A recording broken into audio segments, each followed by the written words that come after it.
trusting the juries is a tough thing. He's like, I'm innocent, goes to trial, he gets 45 years prison. Had they done their job, that school teacher wouldn't have been murdered. Now they owe him money. Yeah. It's obviously not me. So this was all set up from the police. Yeah, from the get-go was all set up. You're always coming straight from law school into the public defender's office and you know, I mean, I'm in law school, for God's sakes. I really don't know what's happening on the streets. Right. And you start learning real quick what is happening on the streets. So you go from, I got my Juris Doctorate degree to, you know, here's all these escorts and these drug dealers, and they're telling you what went down and how they got caught and the ins and outs of it. And you're like, oh, okay. I had no idea. Are you even, listen, I did 13 years in prison. I was surrounded by drug dealers. Right. And still to this day, these guys will come and sit down and start talking. And I'm like, well, what does that mean? You know, they use the street lingo because it's always changing. The problem, too, from their perspective is they think nobody knows what's going on. Their phone gets searched. They're looking, the cops are looking through all this communication on some Snapchat or whatever, and people think you can't get at Snap. You can get at your snaps, please. Yeah. And then all of a sudden they're like, well, I was talking about a sandwich. You know, I was talking about, no, you weren't. Like, they know. It's pretty obvious from the context, but. Yeah, I was going to say, I wrote a book called Generation Oxy about these guys that were doing doctor shopping, and they were like high school students who, as they were graduating, they started this and they went to different colleges and got scholarships as wrestling. They were all on the wrestling team, and they started shipping it all over the country. But you know, when you would read the, you know, they have like when you read the transcripts of the Wire conversations, you know, you got any blueberries? I need 6 blueberries. I need, you know, exactly. I need 4 green apples. It's like, what are you doing? The cops aren't stupid. But like, they think that. Yeah. I mean, you're not grocers. No. It's pretty funny that they come to you and they're like, well, they don't know what's going on. Oh, no, they know what's going on. And I had recently, it was a huge racketeering case, and it was Oxy. And the problem now with the drugs is that the drugs are getting mixed in with fentanyl. Yeah. So they're always putting fentanyl in everything. Right. And I'm no scientist, but you could you can remember Dave Chappelle used to have this joke about like, we're going to sprinkle some crack on somebody when the cops do something wrong. And that is, you just sprinkle a little of that in anything that you're dealing, and you can cut it up and you can make it go farther and you can make more money. Right. And then they get smacked for like trafficking. No, I've had several clients come to me. They swore they were not trafficking in because they don't know their supplier. Yeah, they don't know what they have no idea what they're getting. They bought this from some Mexican guy who's been he doesn't even know what's coming in over the border. Whatever. But they'll test it. It makes them feel a certain way, and therefore, well, this must be Oxy. This must be what H or whatever. No, it could be 100 other things, and then it just gets more and more serious. So, you know, I know you probably talked to those guys in prison, but it's just getting worse and worse and worse. And well, I was just thinking the lingo, because let's face it, you come down from up north and you're thrown into the mix, and I'm gonna go out of I'm gonna assume that you weren't raised on the streets. No, you were probably middle class. You know, you're a middle class guy. So absolutely. Right, and you're being thrown in there, and you've got these guys coming straight from the projects talking about, you know, yo, what happened? I had 2 doves and and what do they call it? A stack or rack, 5 racks and this and a dove, and you must have been like, right, what are you saying? Fortunately, they would translate for me, but yeah, absolutely. So can I get a translator? He's speaking English. I know. So, but you get thrown into the fire. Yeah. And I think the hardest part is not even the law, but the hardest part when you get thrown into criminal defense is just, and I'm sure you felt the same way going to prison, where you start learning about human nature. Mm-hmm. You start learning about things about human nature that you didn't think you were going to encounter or learn about. And so I remember when I first got to the office, we had this case where these two male dancers. They were on tour. They're always male dancing, whatever that is. And they would bring home a young lady after the dance. And so they brought home like this tiny little 90-pound girl, and she calls the police and says that she was roughed up and assaulted. Right. Now, this is when I first get to the public defender's office, and she wrote a 2-page sworn affidavit that was just straight out of like some sexual story about how she was abused. And so the cops finally get the statement, and they decide to go into the apartment. And the apartment is like what you have set up here. You walk in a front door, and you've got a bedroom over there and a bedroom over there. And these two dancers each had their own bedroom, and there's a living room in front. And the cops put these guys immediately in handcuffs. Right. Because what she was accusing them of, and this was in 93 or 94, they'd still be in prison. Yeah. So maybe I gave something away. But the point is, they start laughing at the cops. And they're like, why are you laughing? What's going on? They're like, well, go behind the TV. Behind the TV, there's a camera. Right. We recorded the whole thing. So the one dancer comes in, he hits record, then they bring the girl in. They bring in a different girl every night. They record the whole thing. It was completely consensual. She had the time of her life, but they wouldn't give her a ride home. They were just total dicks. And she wanted their number to come back again. They're like, we don't do repeats. Like, we get enough fresh from our dancing. And she was really offended. And so you could see her on video calling her fiance.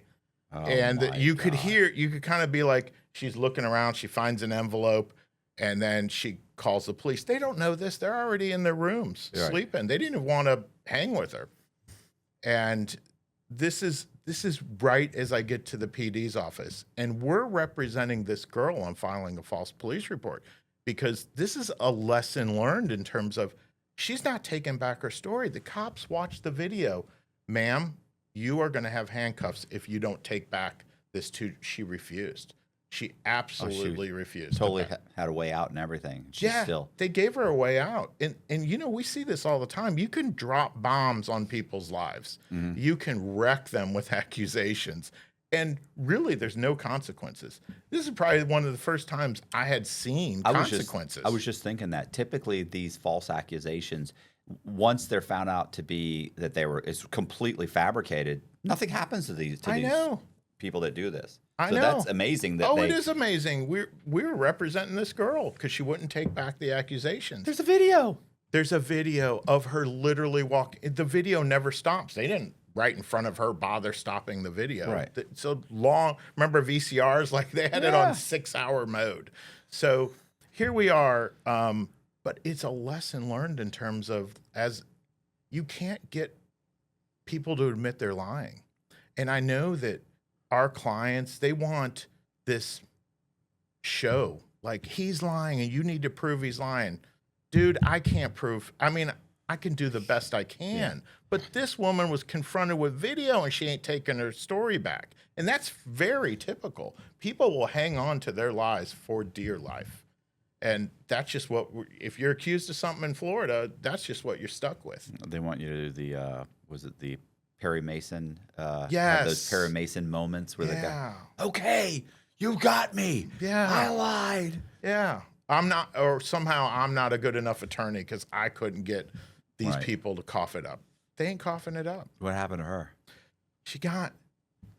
The offer was 90 days jail. And that judge demanded 90 days and she was going to turn herself in. And that judge got sick. And we got another judge, and we moved up the court date for the other judge to get her like 30 days. Oh, okay. So she got 30 days in jail. But had that gone to trial, those guys would have gotten... They'd still be in right now. 30-something years later, they'd still be in. I was locked up with a guy that had gone on a cruise with, admittedly, and this was probably to his detriment, was it with his fiance, right? Black guy. It was his I don't know if you know this, you probably know this, and this is just something I learned in prison. It's a cultural thing with black guys. Probably get me in trouble, but they have what they call a wifey. You ever heard the wifey? I've heard of it. Okay. So women that are an overweight woman that's unattractive, that has a good job. Right. This guy who's good looking guy, she's never get with him. But they call her their wifey, and sometimes they'll even marry these women and move in with them, and they go to their parties with them, and they play the part in front of all their friends, but they're allowed to have a girlfriend or two. They're allowed to run around, don't embarrass me, whatever. You stay here at night, and that's his wifey. That's kind of European too. Like the Europeans are like, look, I know he's a man, right? But just don't embarrass me. Right. And she's a woman, just don't embarrass me. That would not go over well. I can tell you that right now. Just saying. I've heard that similar story. I've been using Mando's whole body deodorant, and let me tell you, you can use it anywhere. Pits, balls, thighs, and even your feet. Mando's powered by mandelic acid, so it stops odor before it even starts. It blocks odor all day. I'm talking 72 hours. I love the scents too. My favorite is bourbon leather. It smells amazing. You can choose from other fresh options like Cloverwood and Mount Fuji. And the best part, no baking soda, no parabens, just clean, safe deodorant for your whole body. I've added Mando to my daily routine, and honestly, I feel fresher and more confident. It works way better than just showering alone. Use promo code COX at shopmando.com to get 20% off plus free shipping. Once again, that's promo code COX at shopmando.com. So they go on a like a Carnival cruise line. There's always shenanigans too. It's pure. You could do a whole series. Yeah, on that. Carnivals, they've had it. But he goes on this. He has a room with the wifey, and he's got a separate room, and she knows about it. Like it's on her credit card. So oh my gosh. She goes to bed for the night. He goes to a bar.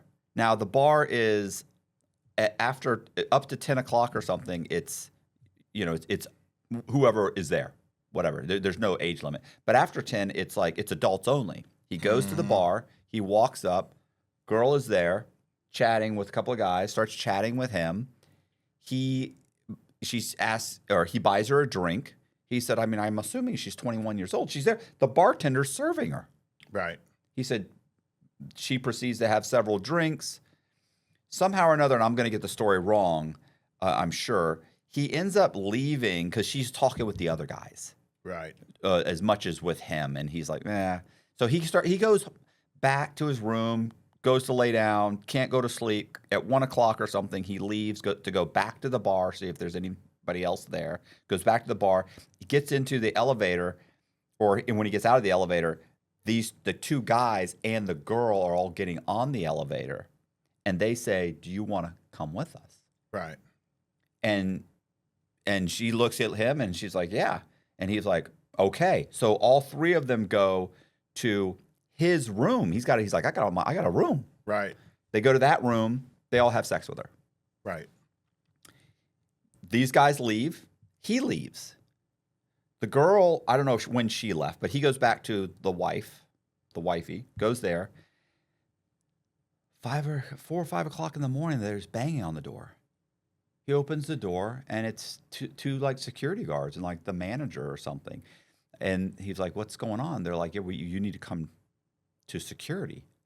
He's like, "What's happening?" He gets down there. He said, "When I walk in," they tell him, "We got to go over something." When I walk in, he said, the two guys are there at a desk. He said one of the guys is just full blown, just crying. He's like, he said tears running down the guy's nose, right. Just puddling, and just can't, just inconsolable. And he's like, "What is going on?" And so these guys are just shaking their head. So the girl, what she did was after they had all separated, she immediately went down and told the security that these guys had assaulted her. Wow. And there were three of them. And they brought her into the room. She went back to the room because they'd given her some drinks. She didn't really know what was going to happen. And when she got there, she said no. And they just, weren't taking no for an answer. And so, and by the way, she was 15. Oh. So he, of course, first of all, he's saying like, and here's what happens when they start talking to him. He's like, "Yeah, no, we went back. We we slept with her. We this like, what are you talking about? But these Right. guys already know she's 15. He And watched her get served 10 drinks. Right. He's like, Yeah. what are you talking about? And then they, of course, they say, no, she's saying this. She's saying this. Right. And by the way, she's 15. He's like, 15? Right. What are you talking about? She's in the bar. It's Oh, that's 11 and 1 o'clock ridiculous. in the morning. Right. Well, he ends up going to, and he's by this point, he's already admitted it. They've already admitted, these aren't police The officers. order right? of those questions really got him off a little bit. Right, real Yeah. bad. So when he gets back, he says, so he basically is told to stay in his room, and when they come back to the port and gets off, the FBI arrests him because it's whatever, they're in international waters, whatever the case may be. Right. Kind of like aircraft. So he gets arrested. They all get arrested, but they end up not. I don't think they charged, or the other guys got off somehow or another by agreeing to testify against him. And they, even though their stories were less aggressive. Oh, I know what it was. The DNA came back with him and not them.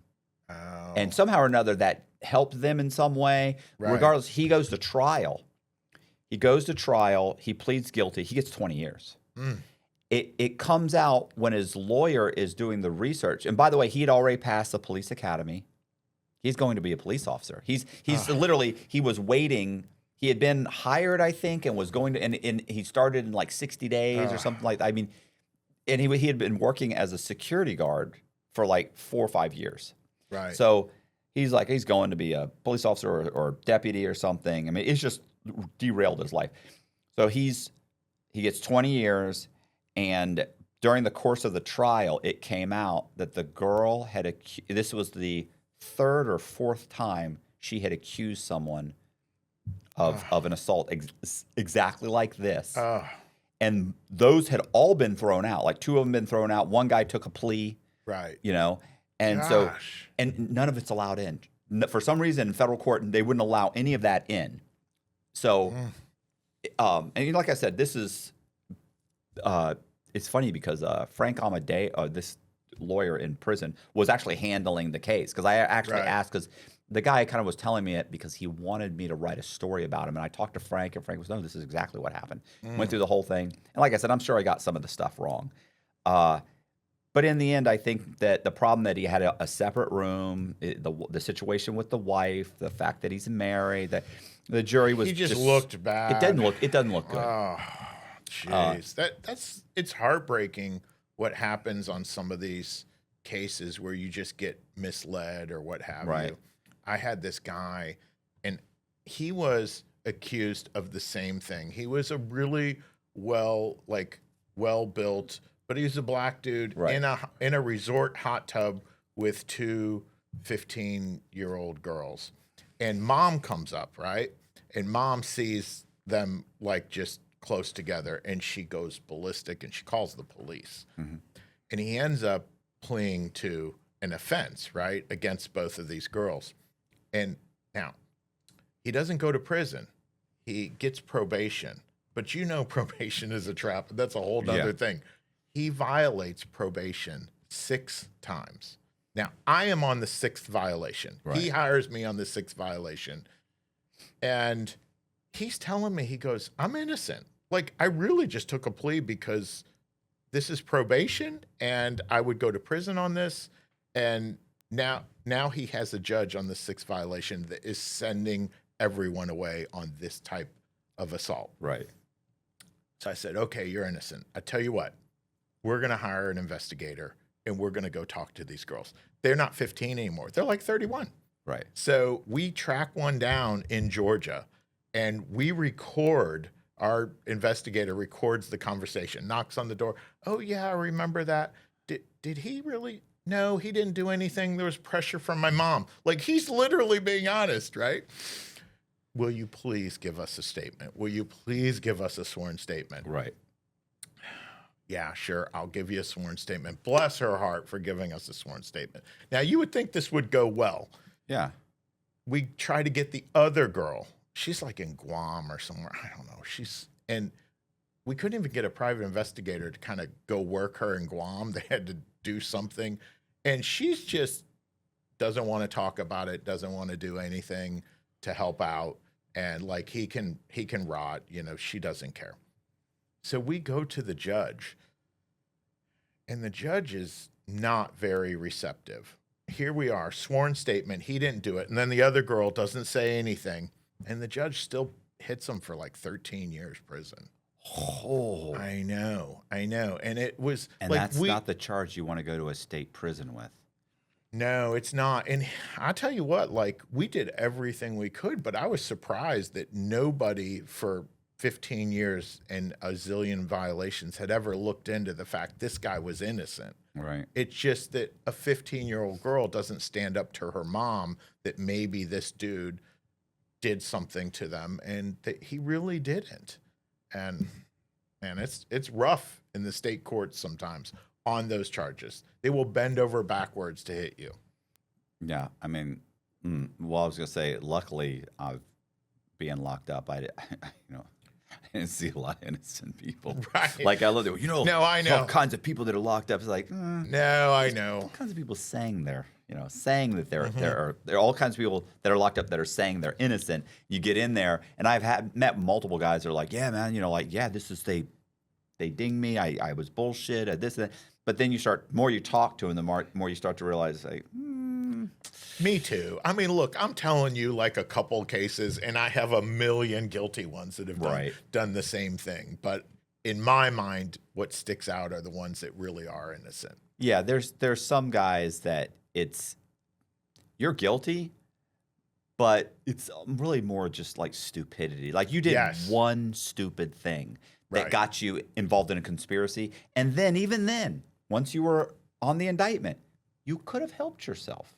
You could have done this. You could have, no, I ain't going to talk to the police. Okay, listen, oh my God. Listen, we can't go to trial. The years just keep going up. The more it's like the more they're like, I'm going to not say anything. It just keeps ticking up. You're still at probation at this point. Yeah. No, I'm going to trial, or I'm not going to help. I'm not going to sit down with them and fuck the police. It's like, oh God, oh no. Here it goes. Stop. Yeah. Next thing you know, you're doing 10 years in prison because I'm thinking about one case in particular because you answered a telephone. You passed a message on to somebody. Or I knew a guy that got, I don't know if he got 5 or 10 years. He got a little chunk of time, which to me it's sad because someone says I got 5 years. I'm like, nothing. But I think he got 5 or 10 years because these drug dealers were actually where they sold drugs. He was friends with them. They'd gone to high school. So they came to his house. Mm-hmm. He's sitting on the couch. There's 3 guys, and then they brought in another guy. And for some reason, he said, nah, something's wrong with this guy.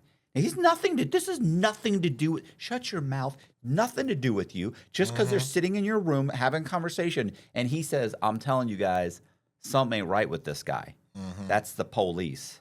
And the guy, they start arguing, and he's like, I know I don't know you. I'm telling you right now, as a result of that conversation, they put him on the indictment. They're like, you're intricately involved in this whole thing. And let's face it, as soon as they grab a couple of guys, they say, hey, if you're willing to testify on this guy that almost got our officer killed, because he was an undercover, and he did end up busting them 2 weeks later or something. And so as a result of that, they didn't think that was cute at all. And of course, somebody says, no, he's always involved in that. He helps us out. He kind of helps us plan things. And we've hid drugs in his, they start saying stuff that's not true. He says wasn't true. Right. But regardless, because he got involved and you didn't really do anything, but that's it. You're on the indictment now. It's over. Yeah. Those guys are actually in the worst spot. And that is very painful to see from my perspective and yours when you were in prison, is that you have the low guy on the totem pole that has nothing to give. Yeah. Like you have 15 co-conspirators and they're all making money with drugs. They're all living the good life. And then you have that dude that just said a couple things. Yeah. He can't point the finger at anybody. Yeah. He can't help. He can't even help himself. He can't help himself. These other guys are getting 10 years. He's getting 5 or 6. Yeah. Like, these guys should be getting 30. They were all involved. They were doing this for years. They still have money. Yeah. When they get out, they still have money, and yet they did less time than that dude. It's a rigged system in that sense, that the less you know and the less you're involved, the more time you're going to get on a conspiracy or racketeer, I think. I have a question. What happened with so I came across your is it TikTok? Was it? I have YouTube, and then and then TikTok is like the same thing. Yeah, I think it was TikTok that I came across, and I was scrolling, and I came across, and it was just you doing a TikTok. You there's we have an FBI, a retired FBI agent that comes on the program named Tom Simon.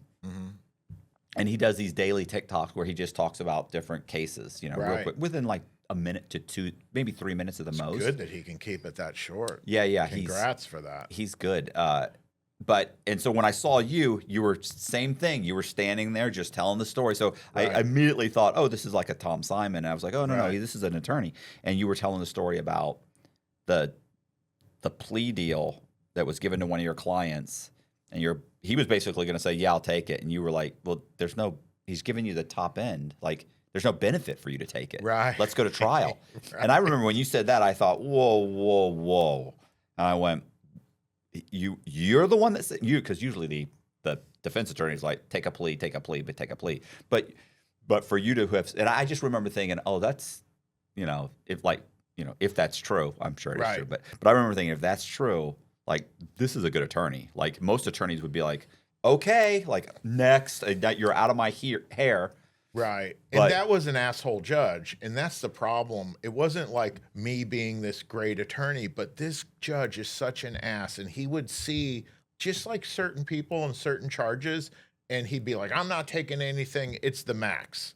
And I was like, well, you're just asking for a trial. What was the? It was either like battery, DUI. It's just a misdemeanor court, you know? And this happened several times. A year in jail would be the max. And why, Judge? Like, why would you even be that way? You're scaring these people. And then we're just going to end up going to trial. And I remember when we won that trial, which we shouldn't have won. Like, we get lucky as lawyers. We just get thrown a bone or something. I'm like, oh, thank you, Jesus. And then he threw the file like across the room. He was so mad at the verdict.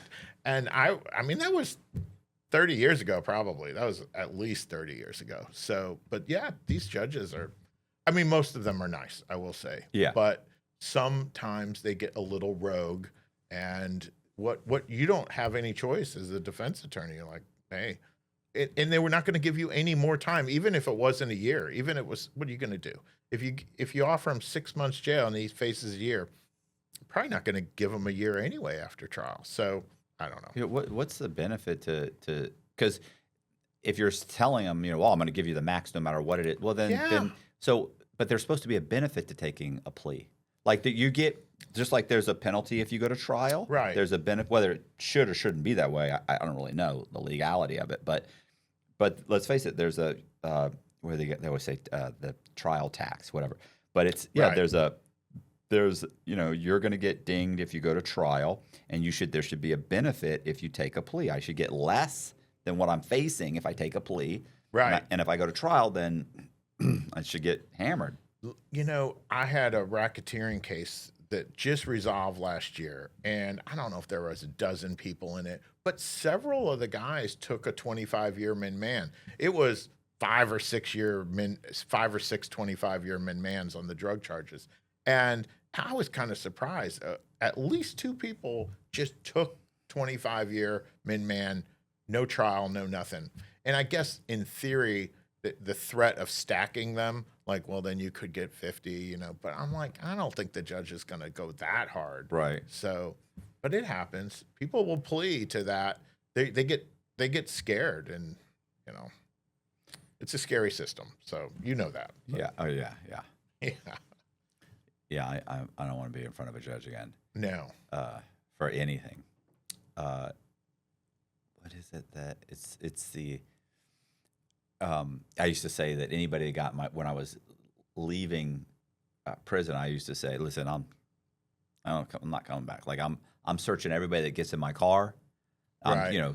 Some guys got like, oh, that's a good idea. You know what I'm saying? Like, well, I can't tell you how many guys I've seen. You're paranoid, but it can serve you well to be paranoid. Right, but I can't tell. I've seen so many guys that have gone to prison because they were driving in their car and their buddy had a weapon, and then they go to get pulled over, and the guy's thinking, I'm not worried about it. These are not your buddies like you thought they were. Right. And they're facing time. Right. And he's a convicted felon, so he didn't have any weapons. His buddy, he knows he's convicted. Like, we don't have weapons. So the next thing you know, the cops are pulling him out of the car. You're two convicted felons that have drug charges. They're asking you to get out. You have no problem. You get out. They search the car. There's a 38 under the seat. You're like, oh, no. I don't have any weapons. Well, we found a 38 under the seat. Your buddy's sitting there going. And then when they both get their attorney, suddenly the buddy's saying, hey, wasn't my car. I don't know what's in that car. Right. Whose car was it? This guy, he's and then this guy's on probation or parole or whatever, supervised release. And now it's like, okay, well, even if they drop all the charges, you were still arrested for this charge. You could still possibly get a violation, or if you get charged with it, and your buddy agrees to say, "Hey, it wasn't my gun; it was his gun. It was in his car." So he gets to walk away because he didn't care about you, and then you're looking at 5 years. Maybe more, maybe 3. 3, it's the mandatory minimum is 3 just for being a convicted felon in possession of a firearm in the federal system. If you have drugs, 5. Right. And then, of course, depending on if you already have multiple arrests, who knows what it could be? 7 years, 8, 9, 10. Right. If you're category 1, 2, 3, 4, because there are different categories. Yeah. If you're in category 6, like, you might get 8 or 9 years because this jerk off left a gun underneath the seat. Yeah. And my clients struggle with the science on that end because I'll always ask them, I'm like, all right, dude, is your DNA on this? Is your fingerprint on that gun that's supposedly your buddy's? Well, it might be. I checked it out. I'm like, well, then you're, of course, yeah. But that's my little checker. Yeah. Like, all right, dude, what do we got? Can I send this to forensics? And sometimes the forensics will cost more than I cost. Right. So you're talking about a lot of money that the general public doesn't have to send a gun off to a lab. Right. And a lot of the labs are like former law enforcement anyway. So then it's, oh God, you got to get somebody you can trust to analyze it. And then if it comes back clean, then you got lucky. But a lot of times, like you said, it might have actually been the dude's gun. Oh, I don't want that tested. Yeah. Okay. Yeah. Don't suggest that. It's not. Right. We get that a lot with the sexual, assault cases where we have to mitigate for these people, and we have to explain, like, we can pay for a doctor to do a psychosexual evaluation where they'll hook electrodes up to you. They will read you stories to see how your body responds to certain stories, because we want to say, oh, my client would never do that. He would never do that. He doesn't have thoughts like that. He's not interested in anything like that. And here's a doctor saying what a great guy he is and how clean he is. But then you get these clients, thankfully, that are like, oh, don't bother. Don't spend the money. I'm not going to come back. I'm not going to pass that evaluation. So, Yeah, I was going to say there was probably 40, 50% maybe in Coleman, what do they call CHOs? What's that? You ever heard the term CHOs? No, what's that? You ever heard the term they call them CHOMOs? In state prison, they call them people that are interested in children that are underage. Oh, okay. In state prison, they call them MOs. Okay. In federal prison, they call them CHOMOs. This is the terminology. Yeah. But those guys, there was just tons of them in the low security prisons, and these are for pictures, right? Right. And there was one guy there. I've mentioned this case a few times. Well, there was a few cases, but that I've mentioned a few times. But one of them, this was the one guy this was a German guy from Germany, in Germany. I don't know what it was. I don't know if it was an email, it was whatever. He's in some kind of a, something where they're texting children or something, or messaging them. Right. He thinks he's messaging a sexually curious 14-year-old boy, gay boy. Right. And it's really a 45-year-old pissed off FBI agent. Absolutely. Gets on an airplane, flies to the United States, Wow. Wow. lands, gets arrested. Wow. They've got tons, but they couldn't touch him there. They actually convince him to come to the U.S. So they grab him. He gets arrested. He ends up getting 25 years because in his mind, he's going to be able to get transferred back to Germany, right? Like a treaty transferred. Right. Yeah. Nobody in Germany was helping him. Right. They had no interest in because if he had gone back to Germany, he would serve out whatever the sentence was there, and he basically would be released almost immediately because the age of consent was lower, or was something like that, lower or at the same level, and it was almost not a crime there. Like it was a much less crime, right? And he would have been in a better situation. So, but yeah, he had been locked up for 10 years or something like, and they weren't helping at all. Well, this is a problem in terms of these detectives creating crimes and creating criminals rather than detecting them. They've kind of gotten lazy in terms of, I don't even want to detect crimes anymore. Let me just lead some people on. And we saw that in Orange County. They were running a situation where a mom would post that she wanted to have relations with a dude, right? And now you've got an attractive mom. You got 100 guys swooping down. And she'd reel you in and reel you in. And then she'd be like, oh, well, I got a daughter too. And now, okay, you have half of the guys that drop out. Yeah. But then half of them are like, I'm not interested in your daughter, but I am interested in you. And you're coming on pretty strong. And this is great for guys. And it's just entrapment. And one of our judges had the balls to start throwing those things out. But it's difficult to get those kind of charges thrown out because everybody just bends over backwards to convict you. But in this case, they were really misled in terms of, hey, I have something perfectly legal, and then let's close this deal. And then, by the way, and they wouldn't even tell you the age sometimes of the daughter. Right. So then you're like, well, I don't know how old this girl is. Right.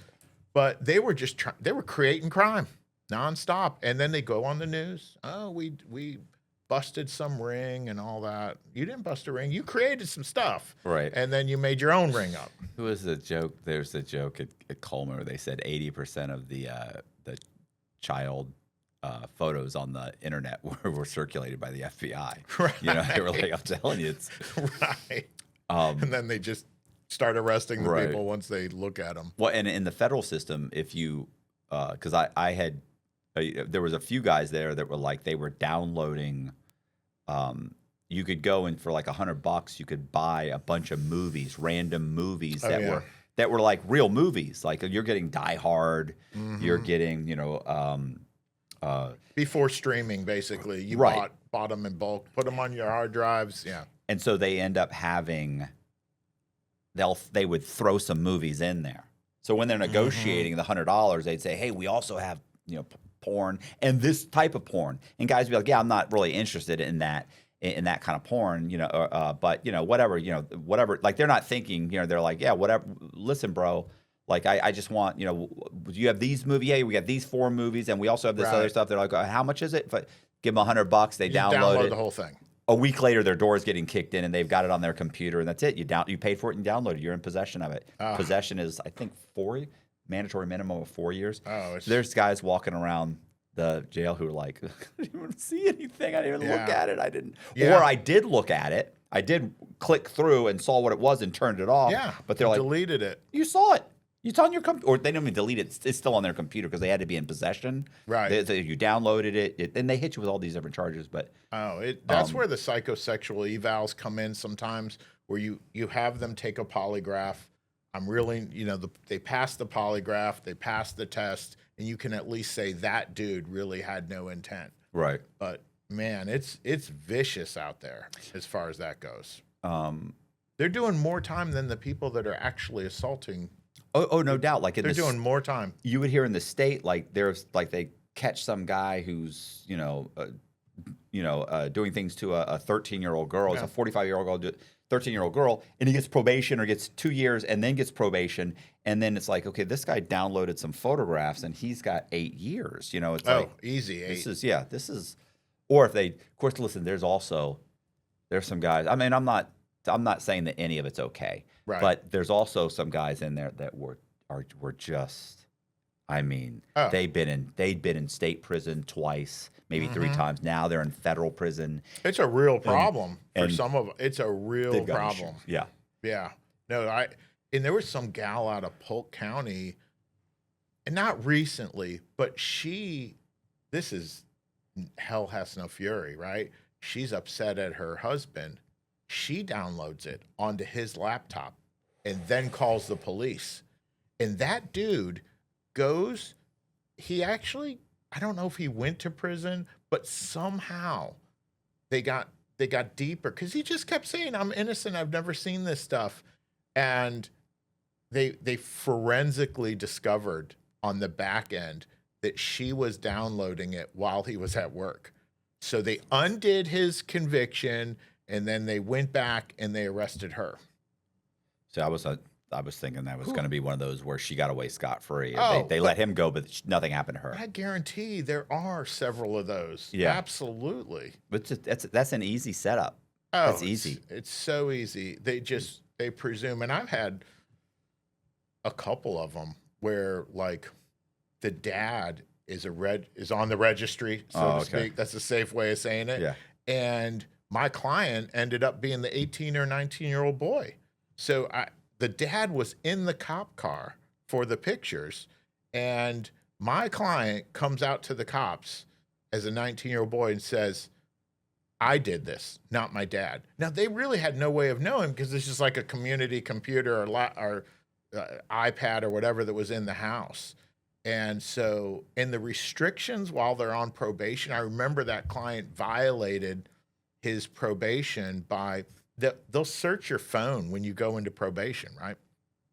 And you're not allowed to look at adult content if you're on that sort of probation. Yeah. You're banned, which is, reasonable. He had adult content on there.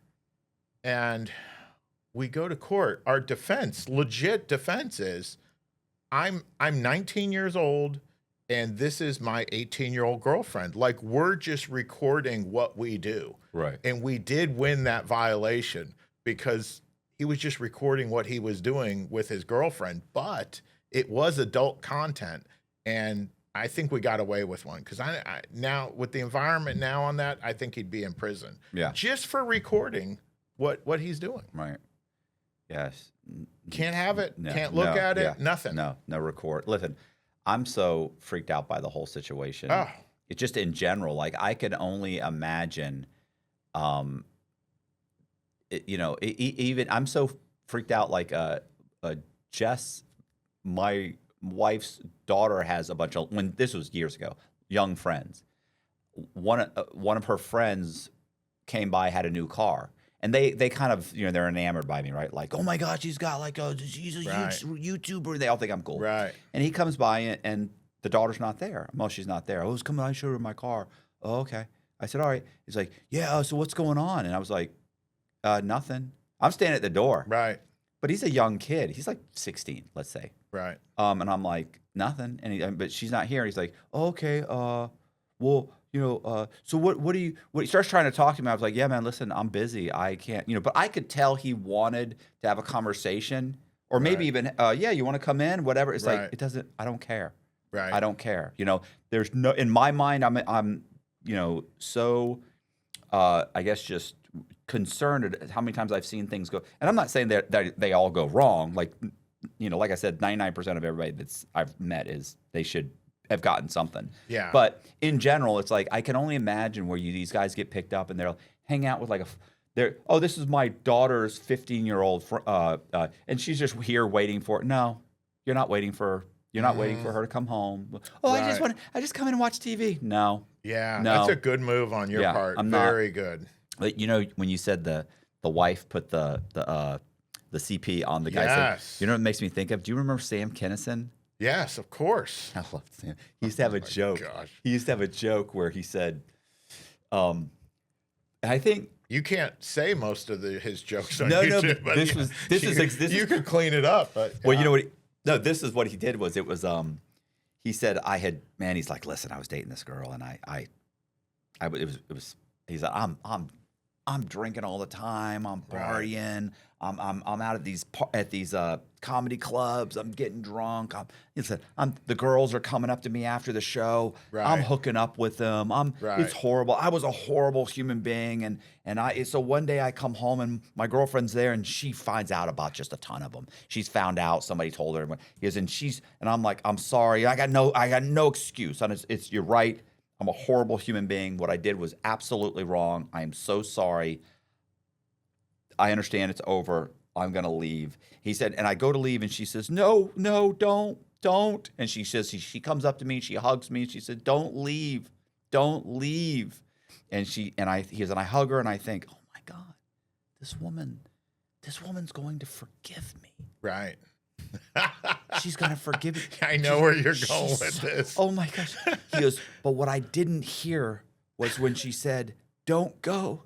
And through the sniffles, I must have missed where she said, I haven't got you back yet. Yeah, exactly. He said, and a week later, he said, she's packing my bags.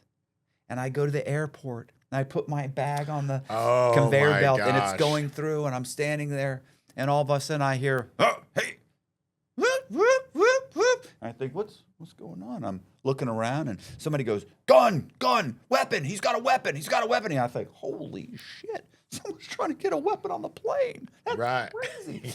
I see the cops. They're all running out of different doors, running. I'm like, oh, wow, I'm about to see some shit. Yeah. He said, next thing I know, they run up to me and they're pulling their weapons. They're on the ground. I'm like, what? Oh, he says, they're pointing at me. And I put my hands up and they slam me on the ground. And I think, that bitch. Yeah. He's like, they pull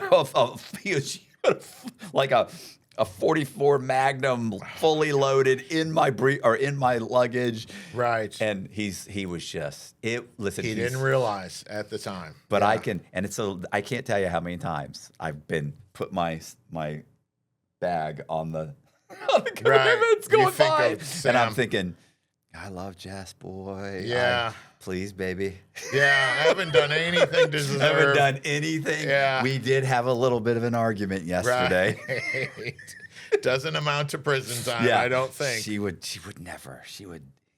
Because she packs my bags. And I pick up the bag and when you hear the thing, did anyone give you anything? Has anyone packed your bags? We're not really listening. And I'm like, well, yeah, someone did pack my bags. Yeah, no, I agree. When I was a PD, I had this, it was in my division, so I was helping, but it wasn't really my case. But I was fascinated by this couple that thought they had hit the lottery because they were told, like, hey, look, there's a couple cars in Chicago, right? And they're nice Mercedes. Why don't you take them, drive them down to Orlando, and we'll give you 40 or 50 grand each cash when you come down to Orlando. And we're going to report them missing up there. We're going to collect the insurance from the lot. And so there's this couple that doesn't have any money, and they're like Thelma and Louise on this thing. They're so excited.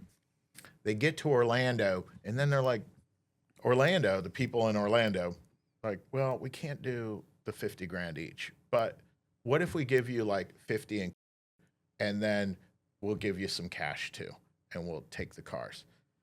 And the woman's super excited because she loves cars. She's like, oh yes, I'll take all this. And then the guy's like, yeah, but what are we going to do with this? And this whole thing's going down. And then they throw in some more baggies. Like, they don't even know what these baggies were, but it was H. Right. But they didn't even know. Now, mind you, they're just getting set up the whole time. And these people, like I said, the creation of crime. Right. Where they were, there's no more joy than this Thelma and Louise moment from Chicago to Orlando. And then they have to turn on each other as the case goes on. And this setup was extraordinary in the sense that they knew they had one girl that was going to turn on the guy and was going to use drugs. So this was all set up from the get-go. From the police. Yeah, from the get-go was all set up. And they even, the H was, all of this was like 25-year min-man amounts of drugs. And these people were not drug dealers. They were not anything. They just wanted money. They wanted to go on a joyride on some expensive cars that they couldn't afford, and then cash in when they got here. And instead, they're like all doing 25 something years. They were willing to sign up for the Grand Theft Auto, but not. They did, and that's an easy. Grand Theft Auto is not that big of a deal, compared to 25-year McMahons. But I was thinking of something you said before, where like they're with the movies, where they're throwing in movies that don't have anything to do with what you bought, and now you're going to prison. They were throwing in H and maybe one other product that they couldn't even identify. I couldn't identify that baggie like in evidence, in discovery, but they got extra years for the stuff that was thrown in just to try to sweeten the deal. But the cops were laughing the whole time. They knew that they had a buffet of drugs. We'll just keep throwing and keep adding up the prison time for two people that just wanted to steal cars. What do you remember the DEA reverse stings? So I mean, there were a lot of them. Yeah. So this was about 10 years ago, 10 or 15 years ago. The DEA were setting people up, and it was real simple. They were just going to kind of drug dealers, known robbers, and they're going to them. They're saying, "Look, they would have a confidential informant go, look, I know where there's a bunch of blow, right, like tons of it, and cash at this stash house. There's a guy in there. He got a 38, or maybe there's a guy in there. He didn't even have a gun, bro. Right. Okay. All you guys got to do is go rob the place." And this is happening over and over again. Oh. These guys are pulling up, getting out of the car, and the cops are usually grabbing them in the yard before, and sometimes they would kick the door in. It's like To Catch a Predator almost. They're just going to make it go down right in the yard. So sometimes they would kick in the door, but it's loaded with police officers, right? So, so first they use it a few times, and it's successful. They get some guys, grab some guys, they kick in the door, they grab them. The guys they're pretty well wrapped up, right? Right. And so it went from 1 year, it was like there were like 400 of these. And my gosh! Wow. Then the next year it was like 750. Then the next year, this is throughout the whole United States, though. Right. Then the next year it's like 1,100. Then I think it gets up to like 2,700 or 3,200, whatever. Wow. It's just happening every day. They're doing it because it's so easy to catch these guys. Oh. And I've mentioned this kid a bunch of times. It's funny because my buddy Zach actually remembers the guy's name, talked to him all the time. I remember he was a nice kid. I don't know that I ever really had much of a conversation with him, right? He was a black kid in a wheelchair. I don't really know him that well. He's like 18 years old, 17 or 18 years old, sitting on the couch. His brother comes in one day and says, "Hey, I need you, little bro." Yeah, that's how they talk. I need you, little bro. Right. Why shaking her head? Right. I need you, little bro. What's it, and so he says, "I need you to drive a car for me." And he goes, "Well, what? Okay, what's going on?" So it's him and his buddy. They're like, we talked to a guy. We know where there's a stash house. 100,000. I'm gonna give you 10 grand. All you gotta do is drive up. Let us get out. Let's go in the house. We're gonna get in the car and then just drive. Right. And he's like, okay. He doesn't have a job. He's got no money. He's like, I mean, he's never asked me to do anything ever. Seems like I'm not really doing anything. He's like, you're not even doing anything. He's like, oh, cool. Like I'm just dropping you off. He doesn't realize you just robbed the house. It's like the guy who's drops you off at the bank your buddy's off at the bank to rob the bank. Okay, no, you just robbed the bank. Well, I know I never got out of the car. It doesn't matter. No. So he drives them there. As they're pulling up, the brothers get out of the vehicle and they start running towards the house with their weapons.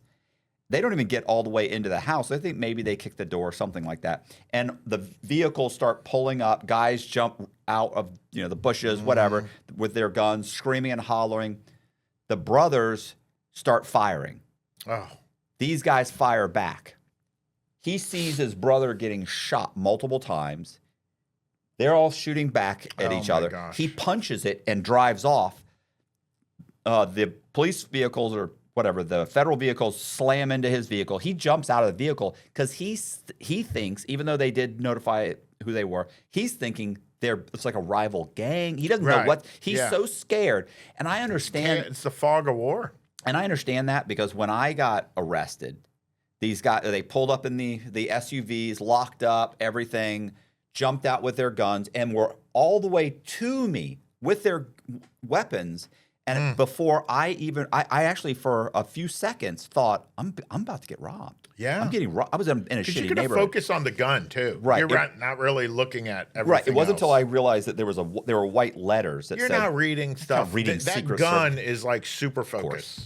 So it wasn't until they got right up to me and kind of with the gun and were like, get on the ground. I couldn't even hear what they were saying. Like they were telling me, get on the ground, get on the ground. And I'm like, it wasn't until the guy, he ran up to me. They know I'm not, put his hand on my shoulder and he goes, bro, get on the ground. I was like, oh, shoot. And I got on the ground. Yeah. That's kind of when I realized, oh, Secret Service. Yeah. So he jumps out of the car and runs. As he's running, they fire at him. They blow his leg off at the knee, clean off. Shoot him in the my gosh. Okay. So he ended up with, and I know Zach has told, my buddy Zach knows exactly what he got.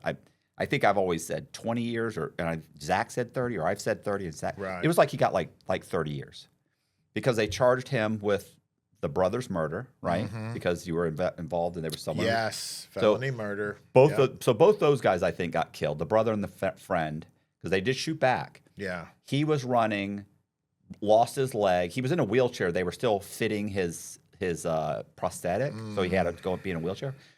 And he ended up getting like 20 or 30 years. Never got out of the car other than a run. Didn't have. So what ended up happening with those? So they don't do the reverse stings anymore. The DEA for some reason. And the reason was there was finally one case where there was a guy who was probably close to being mentally retarded, right? Like he's got like an 80, 85 IQ. Right. They come to him, CI comes to him, and a couple of guys, same thing, type of scenario, friend or a brother, they come to him and they say, listen, we know where there's a stash house. We want to rob the stash house. So this is basically the case I'm giving you right now is the one where it was such a setup. They said, okay, we're going to stop doing this. Like we can't do this anymore. They almost have a conscience that it's too Right, easy. almost, right. Yeah, almost. Right. Well, Yeah. I mean, it's obvious because it was in the news. It was a huge case, right? And what happened was this kid, this slow kid who's never been in trouble before, who sits home and plays video games all day, his brother or a friend of somebody, they end up convincing him to go with them, and they tell him, listen, we're going to rob the house. We need you to get like get a gun, get a pair of handcuffs, and get a badge. Because we have to be able to show them we're cops to get them to let us in the, so that way we'll run in screaming. Because they do this, when they kick in the door, a lot of these guys will scream, Tampa Police Department, Tampa PD, police, get on the ground, please, so that they don't get shot. So the guys are compliant right away. So they say, get a badge. He says, okay, yeah. So he's going to do it, right? He's going to do it because they're going to give him, we're going to get $1 million or something ridiculous, 100,000. You're going to get 10 or 20,000 or 100,000. He's like, okay, we've done this all the time. We got it. It's all wrapped up. Okay, great. Right. So when they show up a week later, he does have a weapon. He went to his grandfather's house and found his grandfather who's deceased, knew he had a gun, like an old, whatever, it's an old service revolver, something like that. Right. Non-functional. Doesn't have a pin, does not work. Right. Knows it doesn't work. Tells them it doesn't work. They know it doesn't work. He's got the gun. They're like, did you get a badge? No, I didn't. I couldn't find a badge. Like I don't have a car, so I wasn't able to. Luckily I'm 2 blocks from my grandfather's. I was able to get. Can't get a badge, or the handcuffs couldn't get it. They were like, well, we told you where to go. I know, but I don't have a car. It's too far for me to walk. They said, well, don't worry, we got it for you. Right. They give it to him. They give him everything. Wow. They go to the house. Everybody jumps out. They don't even get in the house. They grab him in the yard. Right.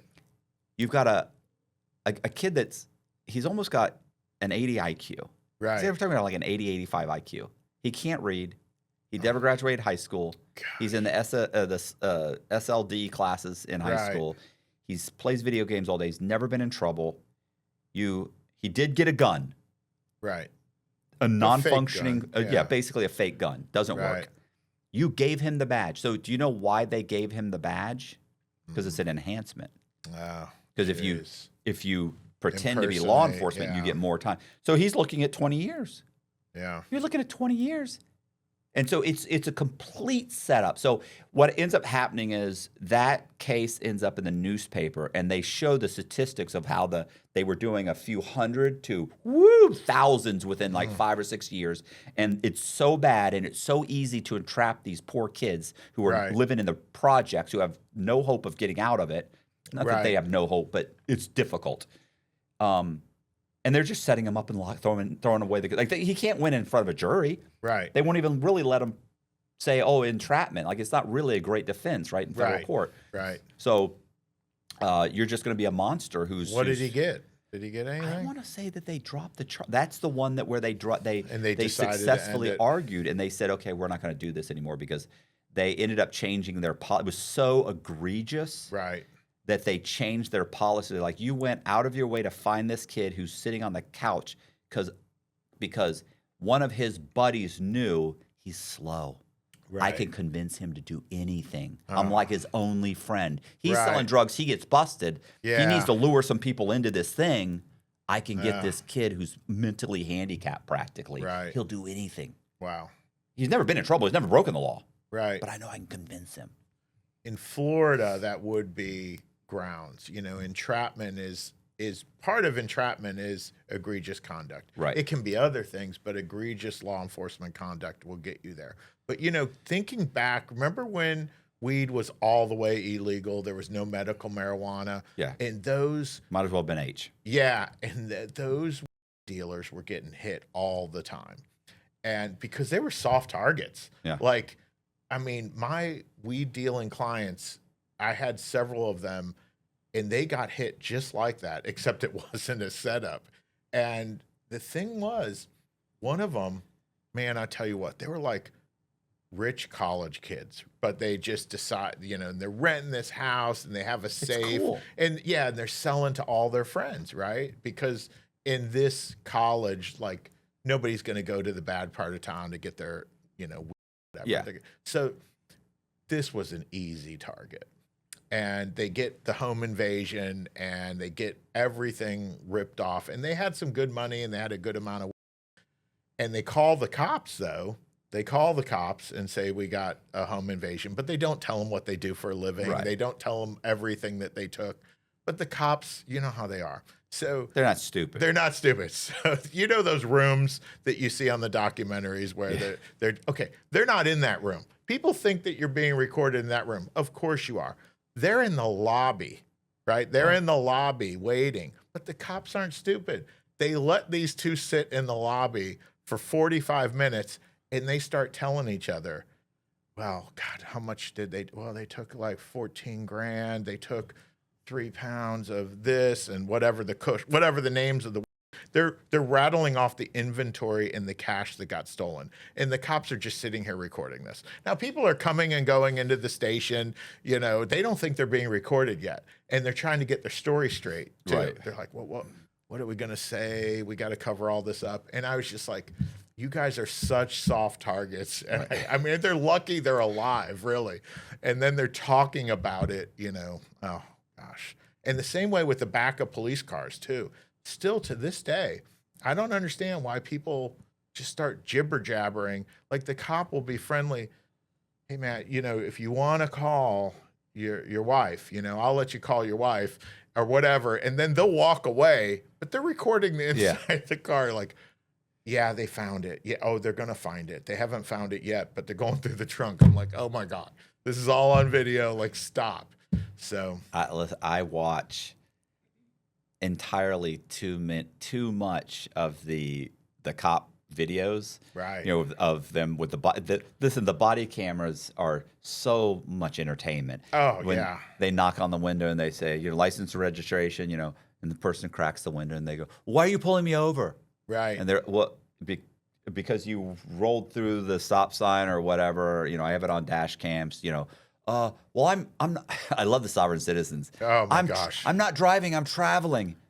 All right. Hey, they immediately call again that we got a problem here. Like, we got a 1272. No, get me somebody here. They already know this. I'm gonna be breaking this window in about 2 minutes and yanking you out of here because you're already a problem. It's like, what are you doing? Yeah. You're gonna get a ticket. It's no big deal. Yeah. You just turned you turned a traffic violation into a felony. Like some of these Right. people, and then they put them in the back, or then it may be something completely different. They Yeah. argue and argue, and then they put them in the back. Like I love the girls that get caught shoplifting, and they stick them in the back of the police car, and then they're don't this, and they put you together. Oh yeah. If they put you together, like they don't want you. Right. They're not hoping. Well, It's a you guys sign. keep each other company. Yeah, it's a sign. And they're waiting too. They're waiting for the recording to, prosper. What was the other? Well, I was gonna say the other body camera ones are great, where they go and they get somebody passing a bad check, and the cop, they're sitting in the manager's office at the bank, and two police officers walk up, and they're like, "Hey, what's going on? Hey, we're gonna go ahead and what's going on here? Come over here for a second." It's like, Right. oh man, Yeah. and then they give them fake IDs. They do all the things, and it's like you were trying to pass a bad check. You open an Right. account 2 weeks ago. You guys have dumped $20,000 in checks that are no good. You've been pulling out the cash. Right. This is not your name. Right. And then they just lie and they try and get out of it. And Yeah, but that's like a safer crime than like people robbing the pizza delivery dude or what have you. Like, how much do you think you're gonna get, from a convenience store? Even they got most of that locked up. even the guys that rob banks don't, like the average bank robber gets $3,500. Yeah, it does. It's way too much risk. Yeah. Passing a bad check is not a bad deal compared to these other things. It's funny. I would talk to the guys in prison, like the drug dealers in prison, and they used to always thought like I had a lot of balls for going into a bank with a driver's license and fake documents and sitting Right. there for like, how long are you in there? I'm like, I don't know, be 30 minutes. It could be an hour or two. It depends, until I get the money or till whatever happens, right? Like maybe I'm applying for a mortgage. They're like, and they're like, how, bro? And you just sit there. Like they were like, and I'm like, you're here for 1,200 pounds of marijuana. You went to a deal with a gun where you didn't like that. You showed up with everybody's got guns, and you're dealing in keys of blow or Right. like that's insane. Like I would never do that, and because they're saying I would never go into a bank and do what you did. I'm like, that's a joke compared Right. to what you're doing. Yeah. It's what you're familiar with. Right. Like they were perfectly comfortable knowing everybody had a pistol on them, and they're there to drop off 6 keys and pick up 180 in cash, and it's like that's insane. Right. These guys will kill each other for that. It seems like if your goal is just to get money, there are safer ways to get money than, using guns and using drugs. There's definitely better crimes, but like Yeah. you said, they're not used to it. Now with the way things are going with computers and AI and the agency that these machines have, like, how is this going to end up? Who's going to be responsible when my little agent is off taking stuff from a bank somewhere? And I didn't ask it to, Right. but I just asked it maybe to get some money or make some money. And then all of a sudden it's going to be rampant that people don't even have to do this anymore. Well, Or that the kids are going to program these things. I don't know. Well, or it's also that technology is like that. What is it? Flock? Is that what's called? The flock cameras? Yeah. It's insane. Like, I mean, they're able to say, this place was robbed. What vehicles were in this area? Right. Okay, here's 6 of them. Where did they go? What are their tags? Who owned the vehicles? Where are they? Oh, okay, the guy went here. We can follow him all the way back to his house. Like, it's like, this is insane. Like, you'd be foolish. And then some of the other things with the AI is now a lot of the older crimes or scams that people catch on to are, for instance, this happened to my mom one time. I think I've mentioned this before. Is my mother got a message on Facebook, and it was from a friend of hers, and the woman said, now keep in mind, on my mom's Facebook, she had like lots of vacations that she and my father had been on. And they happened to have gone to Budapest a few times. This woman said, my mom's name is Margaret. Margaret, I need your help. I'm in Budapest. We lost our like they lost like their suitcase or their wallets or whatever, our passports, everything. We have no money. Can you wire transfer us or whatever, Western Union, because this was probably 15 years ago, let's say. Can you send us money? Western Union, can you send us and it wasn't a lot of money. It was like $1,500, right? Which to them, that's like, if you're in Budapest, that's probably like getting 10 grand. So not that I don't even know this person was in Budapest. I'm assuming they were probably actually in a call center in Nigeria. Yeah, but for sure. My mom was actually thinking about sending the money. So I think they went back and forth a few times, and my mom it just so happened that I want to say my sister had come by, and my mom said that, Maria, so-and-so, yes, here's what happened. Does that sound fishy to you? And the reason it sounded fishy to my mom was that they hadn't spoken in a few years, and that she was very close with her daughter and her son-in-law. And like, there were all these other people that's like, why would you reach out to me? Right. We're friends. We're Facebook friends, but we don't talk a lot. Right. Like there's 10 other people in your circle that you would have reached out to before me. Yeah. And that's the only reason that she did, that only asked my mom before she actually went to probably go do it. Because $1,500 for my mom was probably not a big deal. Right. And so now you could do the same thing. Yes. But with video. With video. Yeah. You just clone that person's face and you call them and you FaceTime them. And listen, if I saw that, I'm sending the money. Right. I'm not even going to question. It's so good. Right. Who would question that? Of course, John needs money. Oh yeah. And if they could, you might question if I haven't talked to this guy in 2 years, but if it was someone closer that, oh yeah, we had dinner, 2 months ago, and maybe it was, hey, they're in Georgia and they need to get back, and it's like, yeah, man, I'll send you. Of course, sure. No, like, hey, what happened? Like if the scenario was slightly different, I could see me sending $1,500 to somebody, and they without could a doubt. These robots could do it all night, or agents all night, millions of people. Yes, and these folks wake up with money in their bank account. Yeah. Yeah, overseas. It was somewhere in Romania. There was a little town in Romania. They called it like Scam City or something. And they had the most, per square mile, they had the most Western Union stores in the world. Wow. And that it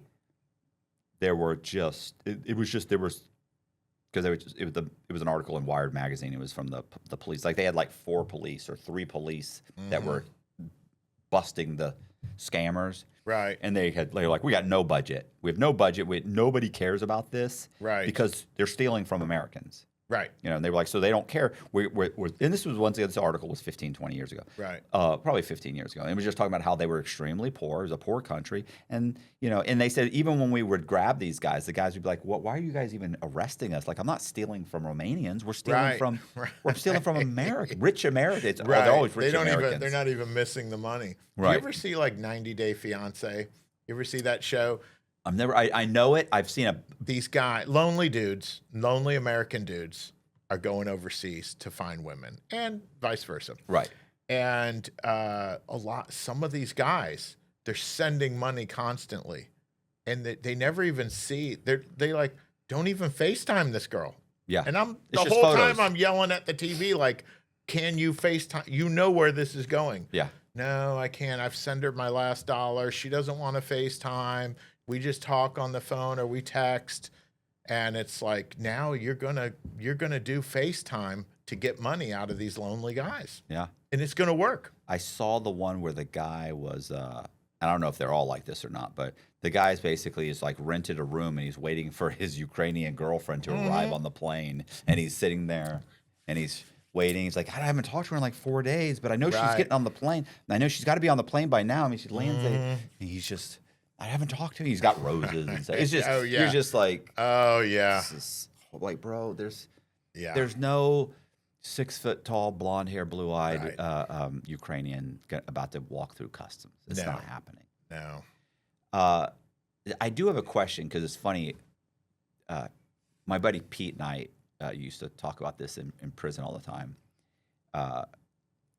you know, these guys would hire some attorney. This is federal, but it's Right. works the same in the state. And I'm wondering how it works for a public defender. You work for the public defender's office? Just when I started out in '93 and for Okay. a couple of years. And But now you work. I've been on my own for 25 years. Oh, or okay. so, yeah. Well, then it's even worse for you. Yeah. But only for Yeah. this scenario is because, you know, like Pete, and there's a guy named Frank Amadeo and Pete. There's a bunch of guys that they did legal work, right? Like my buddy Pete was locked up for like 26 years. Right. 26 years and did legal work almost the entire time. And he's a super, super smart guy. I mean, just Right. like brilliant. So he did a ton of legal work, and he was like, I get these guys in here, you know, they come to me and they paid their defense attorney, you know, $30,000, and he's like, for a federal case, and he's like, and they think they think that their lawyer has adequately represented them. And he's like, and they're probably nice guys. He is, but I have to sit down and I have to explain to him, like, you gave the guy $30,000. You had, you know, 500 hours of wire tapes, you know, of wires. You've never listened to them, you know. And the guy's like, right, you know, my attorney did. He's like, no. It's like, let's think about this. What does your attorney charge an hour? You know, Right. he charges like he's good. Let's just like $100 an hour. It's like, okay, now listen to this. Think about this and do the math. And then you add up the math. It's like, you know, you need hundreds of thousands of dollars for him to have listened to, and that's if he just played them and listened the whole time. He's got to stop. He's got to take excerpts. He's got to put together pieces of who you were and where you were in this transaction. The whole thing. He's like, you can't listen to. No. You can't. You don't have. He doesn't have the money to do. Even if he hired paralegals at $30 an hour, you didn't give him enough money to listen to 800 hours or 400 or even 150 hours of wires. So what I'm wondering is the public defender, and we used to always joke that you're going to take my case. You know, it's a complicated case, right? Because they have different levels. Right. So complicated case. I think the federal defense attorney's got like $12,500. Right. Something like that. And then, so if it was just a regular case, like the first thing they get is they get like $5,500, $6,000. It's because you hear them out, you're going to plead them out. No, this is a complicated one, Your Honor. They always try and get the complicated. Right. And then they go, okay, 12.5. Okay.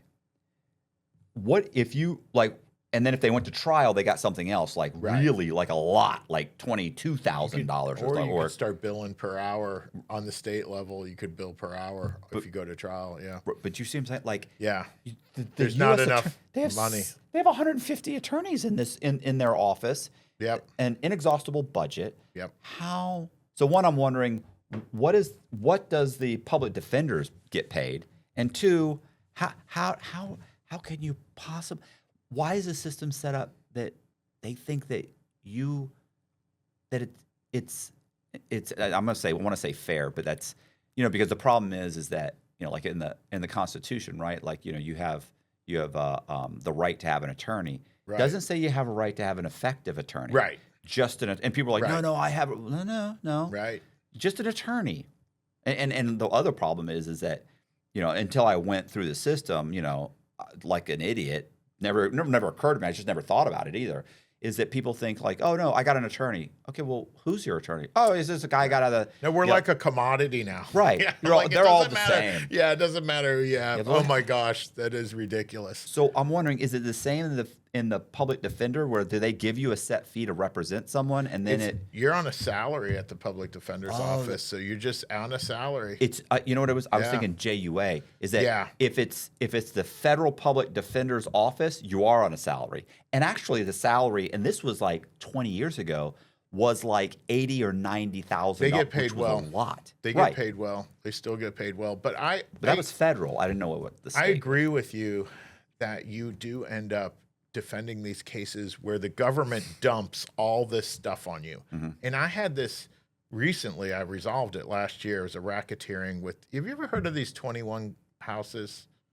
21 there was houses? a 21 house in Tampa. They were all over, and they're like, they call it human trafficking on, but it's not. Okay, Right. basically what it is this a brothel, and you Okay. go in for $20. You have this woman for 15 minutes, and then the dollar is for your protection. What do you do Well, with the other 13 minutes? Yeah, I know these guys, and so they dumped on me. They dumped 3 years of camera footage on me outside the house. So they set up a camera on a pole. I have 3 years of pole cam footage, and I'm like, really? How am I going to go through 3 years of video footage? Right. I mean, I'm just one guy. Now this is a vast racketeering conspiracy. Which really, you could just legalize this stuff and then it wouldn't be a big deal. But these houses, this conspiracy, this racket have been going on for like a decade because they refused to let white people go into the house, first of all. They would only allow, Mexicans basically to go into the house, which they kind of successfully weeded out a lot of undercovers. Yeah. Like really, they just couldn't catch these guys. They spent years, and I couldn't go through all 3 years of that poll cam. But what surprised me about, just as a side note, what surprised me about these houses is they were extremely busy. So these women would run through 100 guys in a week. And the deal at the house was only you had a rotation. You could never have a woman repeat.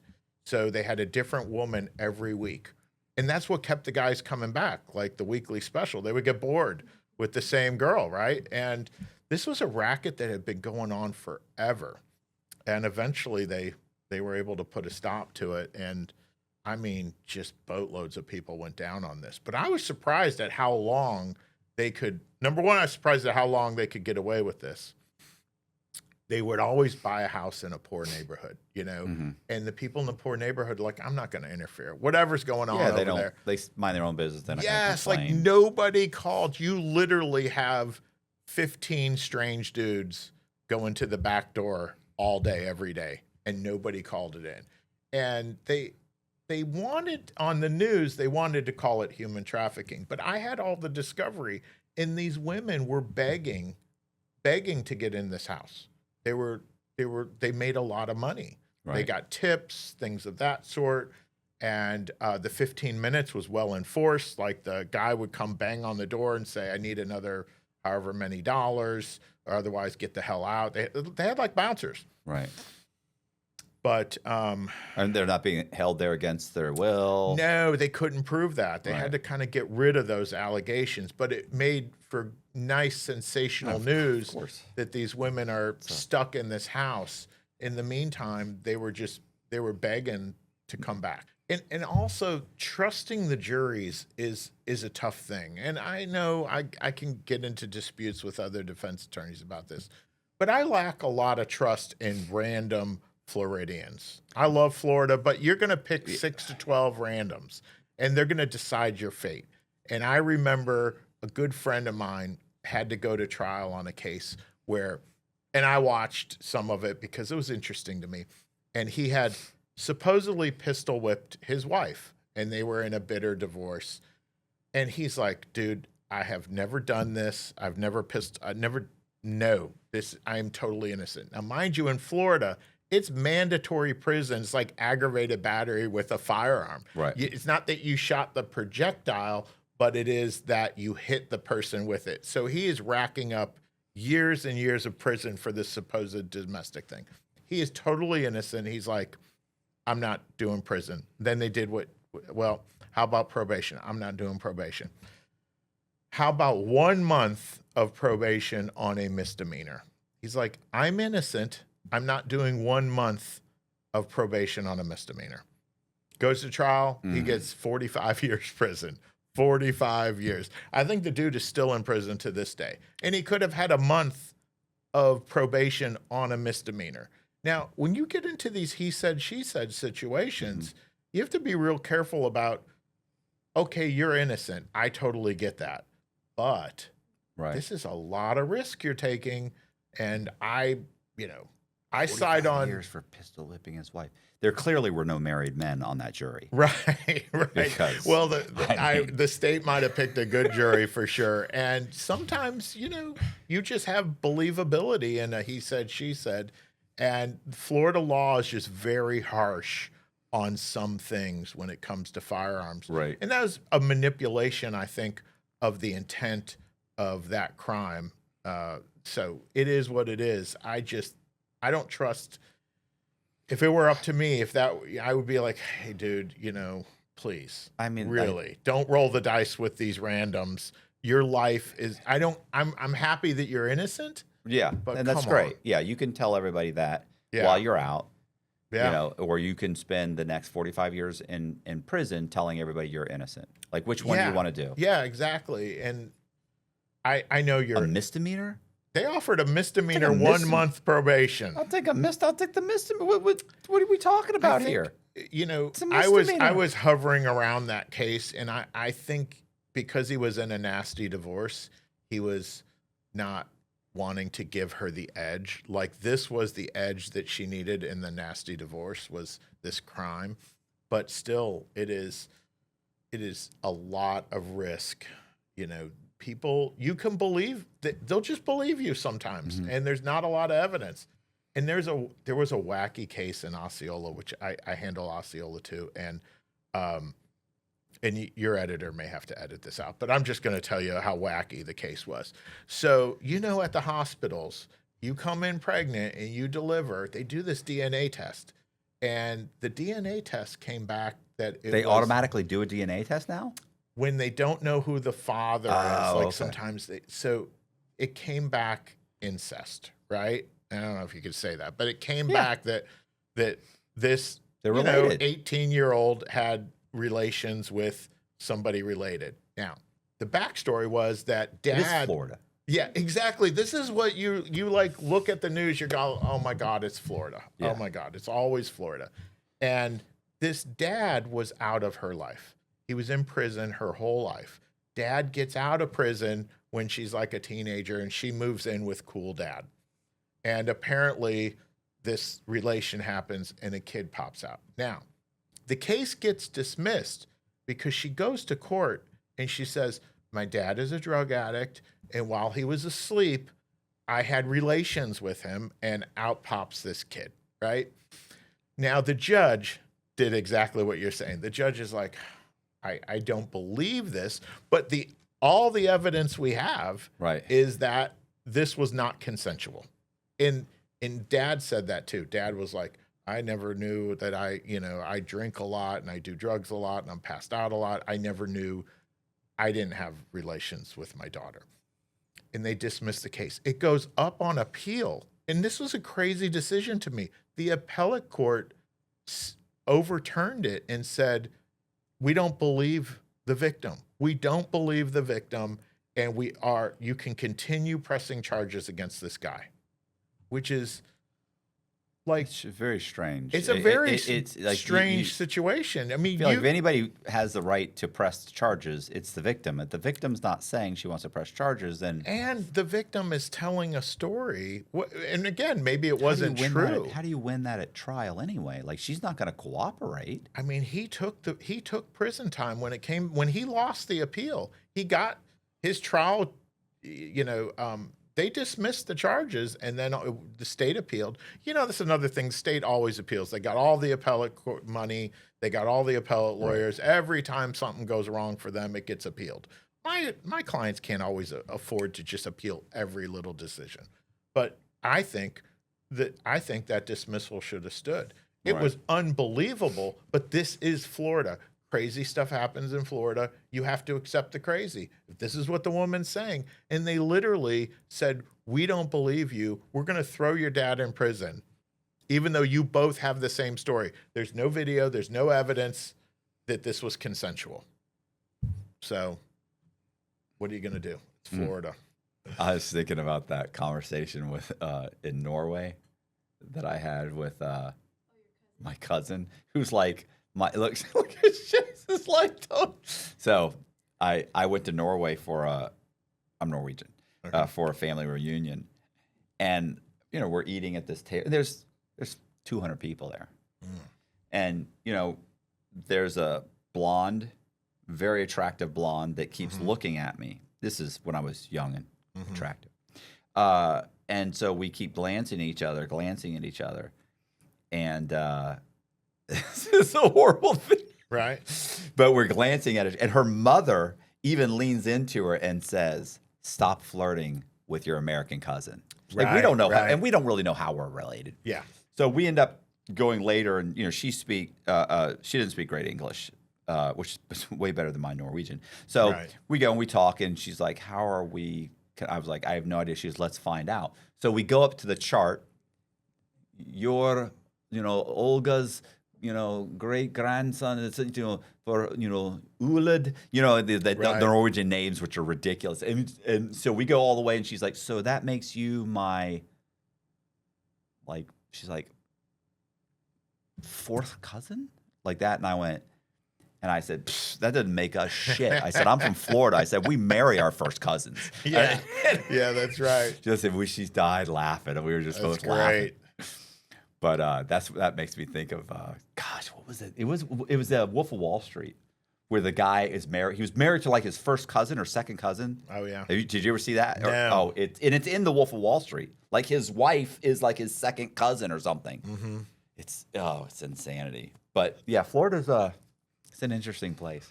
What's funny is I always say this is that most people, if you're not from Florida, they think of Florida and they think of Miami Beach, beautiful women, palm trees, that's what they think. But that's like 5% of Florida. Like 95% of Florida is pickup trucks, Confederate flags, rednecks, hunting. Like it's kind of like northern Georgia. You know what I'm saying? Like it's very little of it is beaches and I don't experience that so much because I'm in downtown Orlando.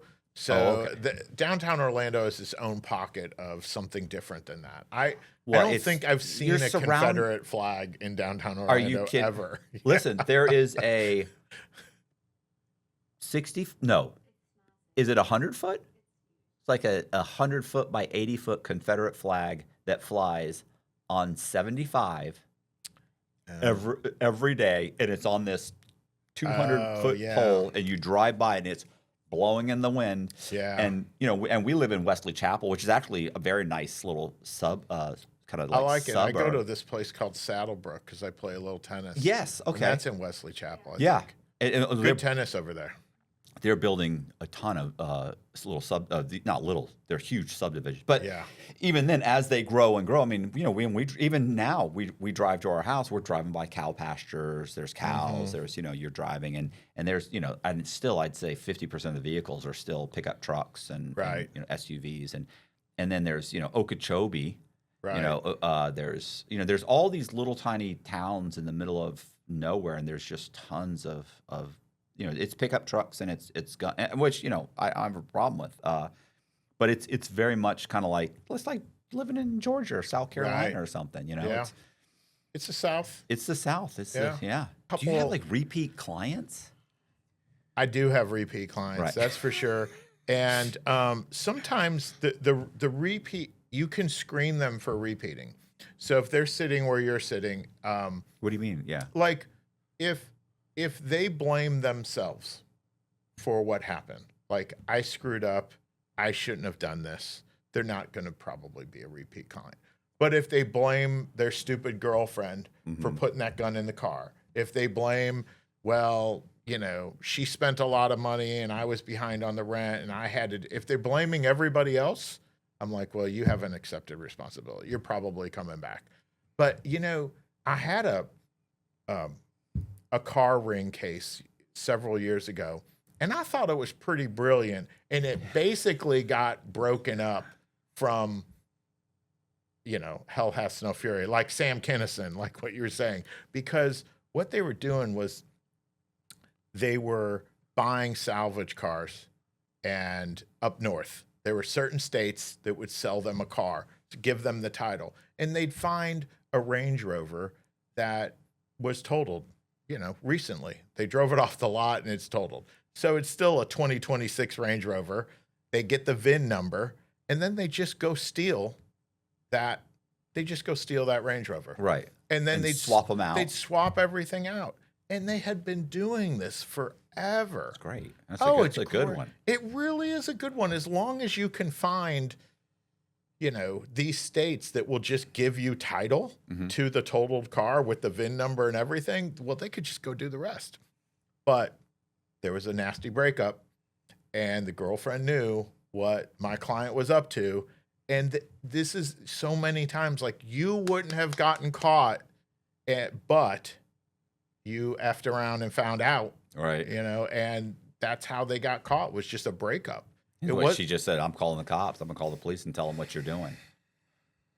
And this happens a lot, and I know Chris Rock has a whole video on, like, don't drive with your upset girlfriend, like, she's got weed, you just pulled over for a speeding ticket and she's upset enough to just rattle off every bad thing you've ever done. And I remember another similar car case where after this case, a lot of the insurance companies started changing the way they did business, because it was a similar scam where my client would call the police from the parking lot, and they'd put a little, just to sell the deal, they put a little glass on the ground, like their window got broken to the car. Right. And they'd be like, oh, my car got stolen. It's a Range Rover, whatever it is. And so this was a similar branch of fraud, where they would buy the title, salvage title, to a really nice car, and then they'd insure it down here. Here's the title, they'd get it registered down here, and then they just claim it's stolen. They never had the car. There's no car at all. There's no car. The car's in a dumb lot in New Jersey, and they just bank. They just kept banking. But the problem was with this, you have to find enough people, because I can't have my car stolen 3 times. Right. I get one shot, and then you get one shot, and you get one shot, and we all make $100,000 because these are nice cars. But one detective just had a whim and decided to go up to New Jersey to this lot where it was last, and the car was still there in the junkyard. Damn, and he's like, do-gooders. yeah, he flew all. I hate it when someone takes their job seriously. Yeah, he flies up there. He's like, oh my God, this is still here. I wonder how many more of these are still in the lot. And sure enough, so what ended up happening with that little scam that was pretty successful for a little while is, I think if you're a new client at State Farm or Progressive or whatever, they'll make you show them the car, but you didn't have to show them the car back then. Right. That's how they could cash in on this. And they just, they would just collect checks. I have a buddy, Zach. Do you remember when, I'm going to say it wrong. I'm going to say Shoney's. Yeah, Shoney's. Denny's, Shoney's, where they were getting sued because black patrons were saying that we're getting horrible service, we're being discriminated against. They don't want us here. And so there was a lawsuit going on. And it just so happened, and this was 20, 30 years ago, my buddy Zach's brother, who actually just passed away about a month or two ago, his brother and another guy named Glenn, they were best friends. Glenn's a white guy. Zach's brother was a black guy. So Glenn happened to be working at like Shoney's, right, or Denny's, whichever one it was. He was working there, and so he's working there, and I don't even know if it was the one that was being sued, but it's one of those breakfast style restaurants. Right. So he's working there, and he says, "Listen," and he'd been working there for like 6 months or a year, and he says to Zach's brother, which I forget his name, let's say Ron. He goes, Ron, why don't you come in and get at my station and order food, and we're going to create a scenario. And so he comes in. Oh my gosh, yes. Orders food and says, "Hey man, can I get a refill on my Coke?" And he's like, so he's the waiter. He's like, "Yeah, bro, yeah, I got you." And he waits on somebody else, brings them their food, waits on somebody else, and then as he's leaving, hey, don't forget about my Coke. He's like, "Yeah, man, I got you." Leaves, comes back, brings them their food. And so everybody can hear this happening. Comes back again. He says, "Hey," he said, "Man, I'm sorry, man. Can I get in my Coke? I just want to, Right. I've asked you several times." And he leaves again, comes back without it, and then the guy goes, "Man, what's going on? Why can't I get my Coke?" And he turns and he says, "Man, that's why I hate waiting on you, fucking Right. N-word, Yeah. And he goes, and he's like, "What?" And he said, "Man, he's like, wait And your, these two wait are your turn." friends. They're friends though. Ah, So, like, it's a total setup. right. So he storms off, and the manager comes over. Now, this guy gets up, he's like, "I want to talk to the manager." And the manager comes over. So Ron's like, "I want to talk to the manager." Manager comes over. He says, "This is what just happened." The other patrons are like, "Hey, man, I was sitting right here. Your waiter's totally out of line. This guy's, it's been 20 minutes. He brought our food." So they start giving him phone numbers and stuff. So the manager, look, He's got his witnesses. Of course. Oh my gosh. And so he says, so he fires him. He fires Glenn. "Glenn, you're fired. Get out of here." Okay, he leaves. He says some more stuff, walks off. He gets the guy's phone number and everything, right? And he's like, "Man," and he says, "Look, I'm going to have somebody call you. I'm so sorry." He Right. leaves. He said, "Man, I'm telling you," he said, "it wasn't 2 days.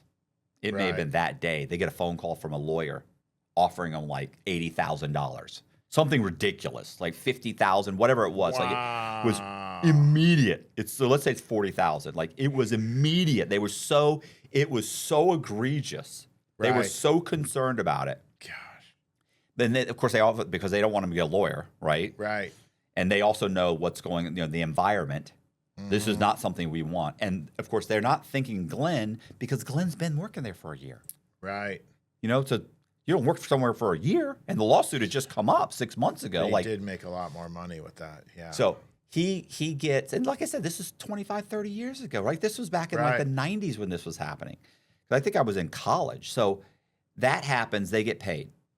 They're thrilled. Yeah. Of course, they're really good with money. So 2 weeks later, they're like, once they've bought a used Corvette and they've blown the money, Right. they decide, you know what we're going to do? We're going to get Glenn to go get another job at like a Shoney's or whatever the competitor was. So he gets a job there. A month later, they do the same thing again. And get more money. No, because this time they were supposed to get more money. Right. And this time I think they got a lawyer. And I believe that the lawyer got a phone call from, Denny's lawyer, and they said they had run them through the Accord system, which is an insurance system. And they said, these two knuckleheads just were written a check for $40,000 a month and a half ago. Right. And they're like, they just made like 40 grand. He's like, they just did this is the exact same. Well, you're lucky we don't call. And so he calls them and he's like, "Hey, listen, man, what are you doing? What are you doing?" So it breaks down immediately. But it was like, that was one of those things that's like they were in a situation. They probably could have made and they had decided like they could have, everybody they talked to was like, you could have got way more money. Yeah. But they got them right away. The lawyers go in right away and trying to get them, before you get a lawyer, before anything happens, let's settle this. Yeah. I had a case at Disney where Disney's rushed to get people, make sure they don't have a lawyer on their little bus accidents, right? They got all these trams, all these buses, they get into accidents, right? And my guy was on the inside trying to cut the checks and convince them not to get a lawyer. But in fact, he had set up some chiropractic places and everything else. So when you got injured, he was like, well, he needed some help at this place and this place. So he's cutting himself checks to all these companies. They were legit companies, except they weren't legit. Yeah, yeah. And eventually, they're giving him a kickback, right? No, he's literally getting all the money. Oh, he's not sending it to all the money. Oh, okay. He's not sending it to they're legit corporations. There's no chiropractor there. Okay. But he's running out of, like they ran out of Denny's and Shoney's. He's running out of people because what he would do is he would call you and go, "Hey, you were on that bus on that accident, weren't you? Because there's 15 people. How does Disney know?" And he's the gatekeeper. Yeah. How do they know who's on that bus? And he just constantly is calling up friends. "Hey, you want to make 50 grand? You want to make 80 grand? Well, you were on this bus, And eventually, like somehow they found out. It took a long time for them to find out, but they got screwed in a way because of that rush hey, we want to pay this before a lawyer comes in. Well, now you've got this pain point of this guy that is running this, and he could be cutting checks, and he was. You know, I mean, it could have gone on for a long time, but you know, people get greedy, then they figure it out. Have you ever had? Do you ever represent anybody for murder or anything like that? I don't anymore. Okay. That was more of a public defender thing, but I never got like death penalty qualified. So we had at the PD's office only one or two people that would do a death case. Are they all death penalty cases? No, but a lot. I mean, sometimes they are, and you have to be qualified to do that. Otherwise, they won't give you the case, right? Because if they just give you like a first-degree murder case, they could almost boot you off. They could boot the attorney off just by saying, "Oh, we decided we want the death penalty now." Well, now you need somebody qualified. So they always have somebody qualified, right? But you know, in private practice, there's not a lot of murder going on. These people can't afford those cases. I mean, murder in Orlando is almost exclusively a public defender thing. I can't remember a private attorney. I mean, you can get private attorneys sometimes like cheap if they want the fame or whatever, and we've seen that. But usually, it's exclusively government lawyers. Yeah. What is the bulk of what you see, or is it just people are just knuckleheads? Are they just like low level? You know, what's the majority of your clients that you represent? Is it mostly drugs, or is it? I would say it's mostly drugs, and it is, you know, interesting things happen on drug cases, and luckily for us, we have digital forensics now that can kind of. I had a guy that was drug trafficking in Brevard, right? Now, the cops pulled him over because they recognized that he had a suspended license. Now, in fact, I think he was a black dude after midnight with dreads, and they just pulled him over. Yeah. And he had... Driving while black. Yeah, exactly. And he had a ton of drugs in the trunk. And they said, well, we recognized him from a previous time when he didn't have a license, right? And he still doesn't have a license, and that's why we pulled him over.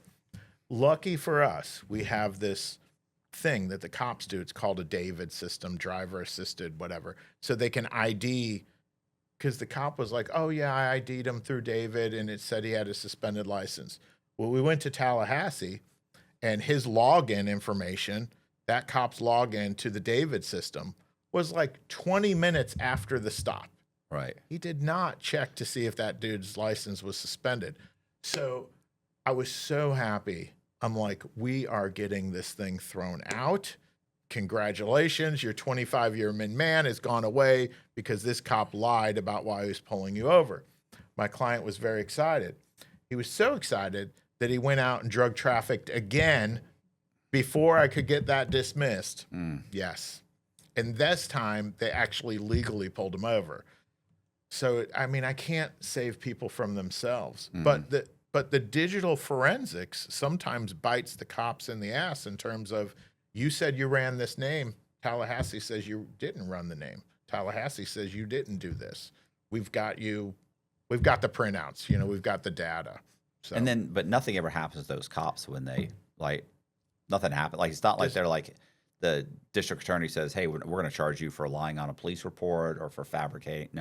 No, they never, there's no accountability, I think, on the government side. I don't even think there's accountability when people accuse folks of something else. You could just drop a grenade in somebody's life. Yeah. And then, oh no, she lied. And other than that one case I told you about, I mean, literally 33 years of doing this, and I don't see anybody getting punished for lying and putting people through hell. Yeah.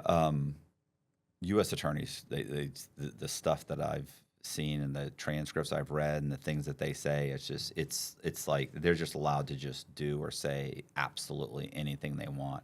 You know, even at my sentencing, which I pled guilty, but I mean my U.S. attorney was saying stuff that was like, you 100% know that's not true. You know, like months earlier we had been, I was debriefed and you mentioned this, which was I'd had a robbery where a bunch of stuff got stolen, and I was trying to run up the my claim. Yeah. And so Everybody. Yeah, like you have. Yeah. But I mean, you have like what people don't realize is if you said, oh, you've got you have $50,000 in personal items that you can claim. Yeah, but there's caps on them. So it's like you get $3,000 for electronics. You get $5,000 for jewelry. Yeah, jewelry, exactly. Yeah. So I'm trying to say, hey, we had $4,800 in this. We had $2,200 in this, and we're writing them up to try and max out some of them. Sure. Not all of them, but Right. So and one of the things we put down was that we had an AR-15, which we didn't have, and so that was one thing, and the other thing, I was charged with a gun, which the girl I was dating at the time did have like a 38 or something, or a 9mm something, and it was in a gun case that I didn't even have the combination to, but it had been stolen, and the government found a receipt. They sent a receipt in her name, and I was charged with a felon in possession of a firearm. So when I get them to drop that, when we explain I didn't have the gun, never had the gun, you can ask her. She'll tell you I've never touched the gun. She'll tell you I didn't ask. I told her not to buy the gun. And the second, and then I explained about the AR-15. You can also ask the girlfriend. That's what we did. I've never had an AR-15. I've never held one. We get in front of the judge, and so they drop it all. In front of the judge, and the judge is like, he's a violent offender. He was in charge. He had constructive possession of this firearm, which she already knew I didn't. He had an AR-15, and she said something ridiculous. It was a fully automatic a machine gun. Some ridiculous magazine. Which is not even that. Like it's like it's not a fully automatic machine gun, and it's just an AR-15. It's like it's a rifle, and just completely. And I'm sitting there like she knows all this is true, and you're just and granted I already pled guilty, but it's just inflammatory. You're just trying to get the judge to just think I'm this horrific person, and so I mean, you see the defense attorneys doing these. I'm sorry, the government saying these ridiculous things, and the law enforcement gets on the stand and they say things, and then they even get blatantly caught, and just nothing happens. I mean, how frustrating is that? And we know in advance what they know a lot of times. Right. And so they're just up there lying.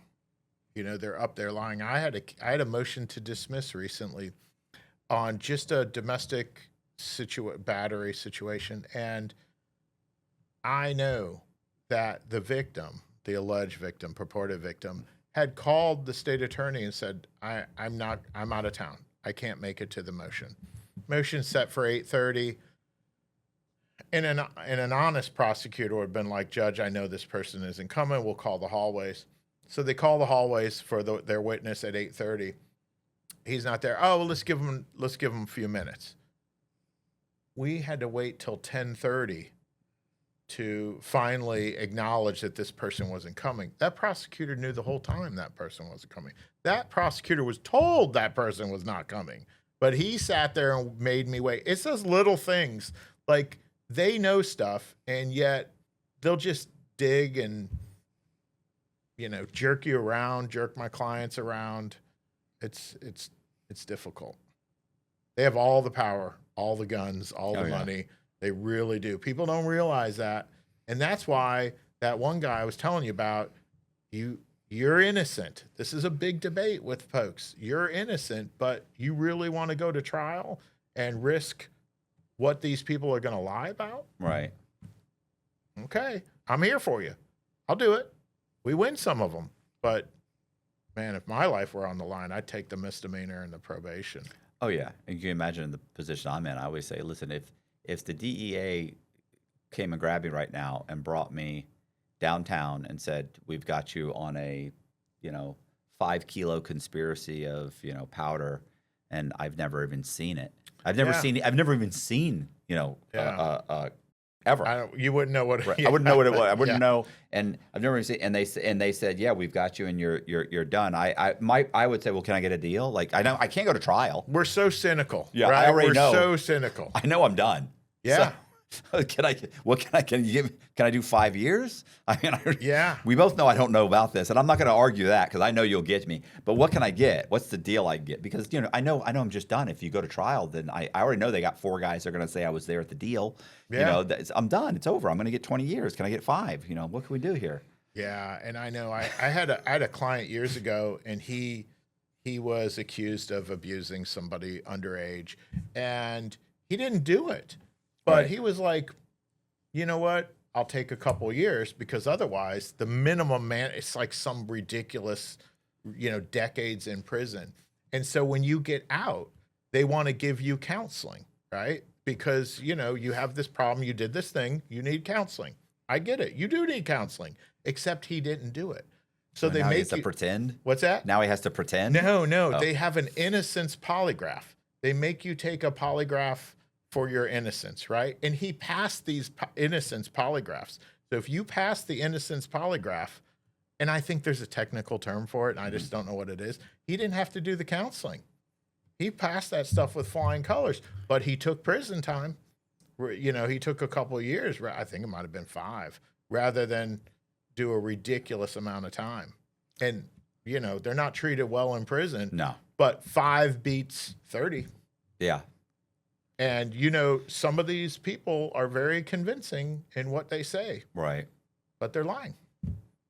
I think on the jury, you want to believe people. You want to believe, first of all, you want to believe. I had this guy I know named Red Bull. Well, we call him Red Bull because his scam was based on Red Bull vending machines. But he always says that during voir dire, he had one of the guys got up that they were questioning, one of the potential jury members, and they said, "Do you think after listening to all the evidence that you can find him, not guilty?" And he said, "Well, I mean, he was indicted on 34 counts of wire fraud. He did something." Right. And Red Bull's like, he's like, that's like, he's honest. He's just said Right. what I knew everybody else was already thinking, but at least he said it. And he said, he was struck, of course, but he said, at least he said it. He said, everybody else is thinking that already. Like, if you're sitting there, you already look guilty. And the jury naturally believes that everything the prosecution is saying is true because they're the good guys. Right. But until you go through the system enough time, you start to realize like, well, they're not. I'm not saying they're bad, but I'm saying they're not always the good guys, and they're always going to skew things slightly, and people will hear what they want to hear, And you could do this in writing. If I say, he stole nearly $1 million. When you repeat that story, you're going to say he stole $1 million. That's not what I said. He actually stole $780,000. Well, you said he stole $1 million. No, I didn't. I said nearly $1 million. It's subjective. Yep. 780 is nearly $1 million. So people, and they're very good. Attorneys are very good at those subtle tweaks, Right. and they know that you'll interpret that in a way that is to their advantage. So sometimes it's a blatant lie, and then sometimes it's just a subtle tweak. It's funny. People are always saying, something's got to be done. It's a horrible system, but it's like, yeah, the system's really not bad. It's just that you've got humans involved, and humans are like, it's a good system. It's just a shitty situation when you've got all these people, and then they always, when they pass these laws, they make the laws so general that they can be manipulated, and it's some people, if you were arrested by the police, well, then you should go to jail, and it's like, well, wait a minute, now wait, hold on, and then some prosecutors will give you. He said, I'm willing to give this guy 5 years probation. The guy says, no, fuck you, I'm going to trial. I didn't do this. And he goes to trial, and then he gives him 20 years, and he sleeps like a baby. It's like, wait, you were okay with him getting 5 years paper. Right. So you don't really think he deserves 20. You were going to give him 5. Maybe you thought he deserved a couple of years. The system is very vindictive. You gave him 20, and you were okay with that. Yeah. Very it's criminal. vindictive. Yeah, you can't even. We had a judge in Orange County, and you have these turn-in dates, right? And my friend's client had a turn-in date for drug trafficking. It's a 3-year min-man. You have to show up in court, and then you start your 3 years. Get your affairs in order. He didn't show up. Now the judge can do anything. Judge gave him 30 years. They went up. That went up on appeal. Like, that is vindictive. Right. And they said no. They let the 30 years stand.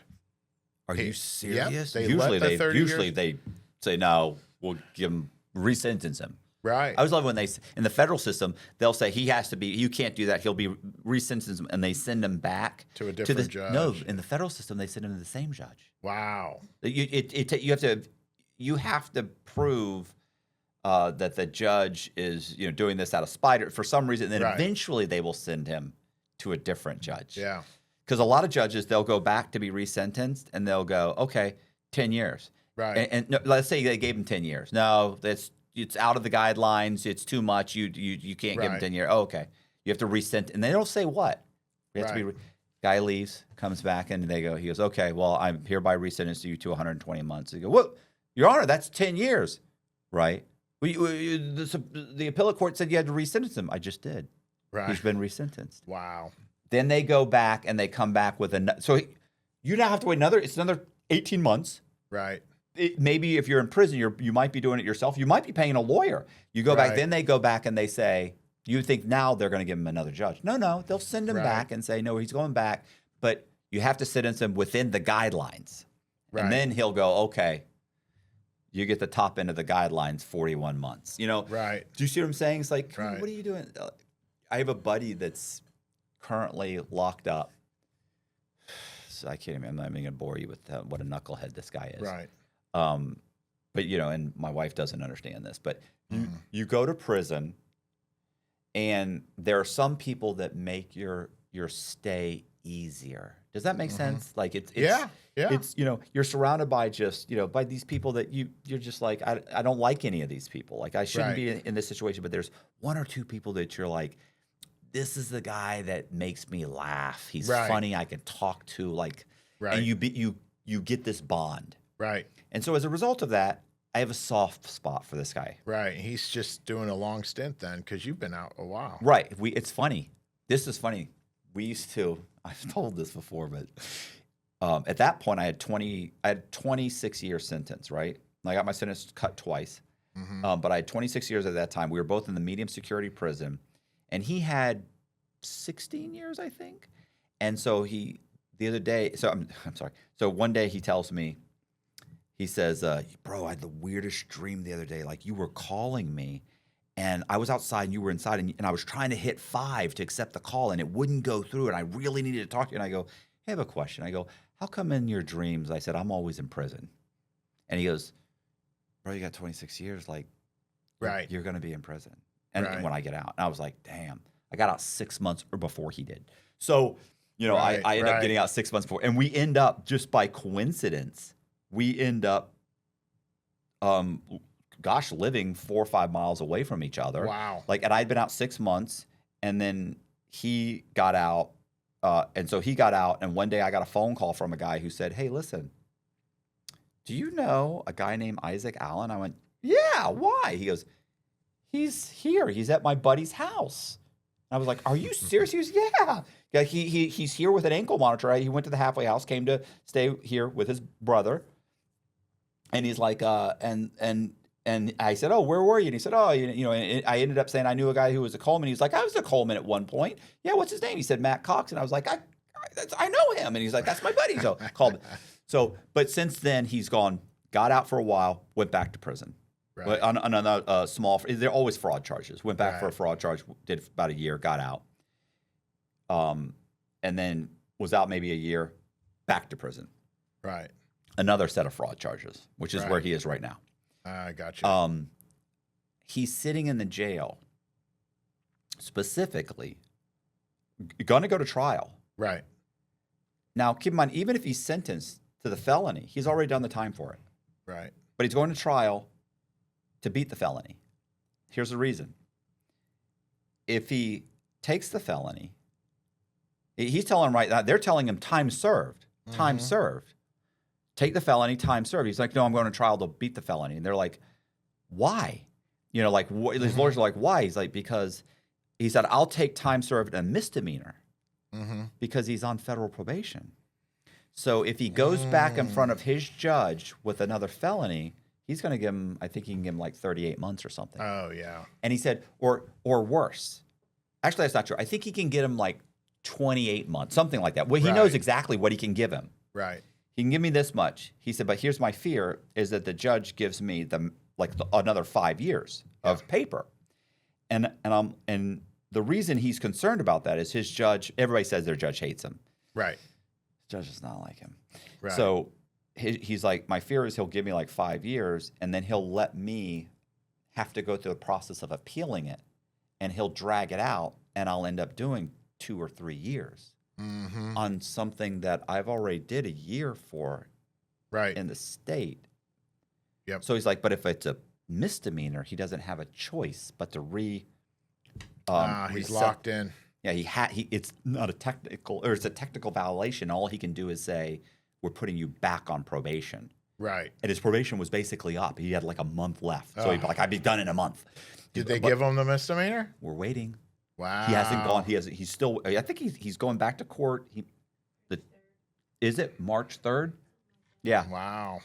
And even then, I don't think is I think that's just to set like a trial date or something. And he's just, but yeah, he's just kind of a knucklehead. He just keeps going, and people do not learn. I totally get that. You know, you had mentioned something about you're talking in prison to the people about their attorneys, and like, look, they're not doing any work. You know, some of them are not doing any work. And I had one of those cases recently. It's a little more than recent. And this guy got a 25-year man on a firearm charge. It shot somebody, whatever. But the point is, it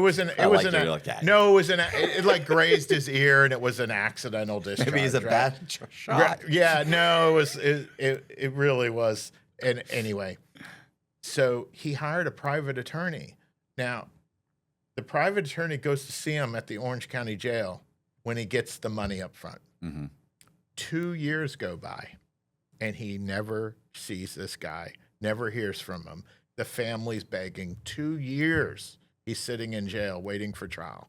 On the day of trial, his attorney is like, here, take 10 years, right? Take 10 on the 25. And he's like, dude, I've never seen you.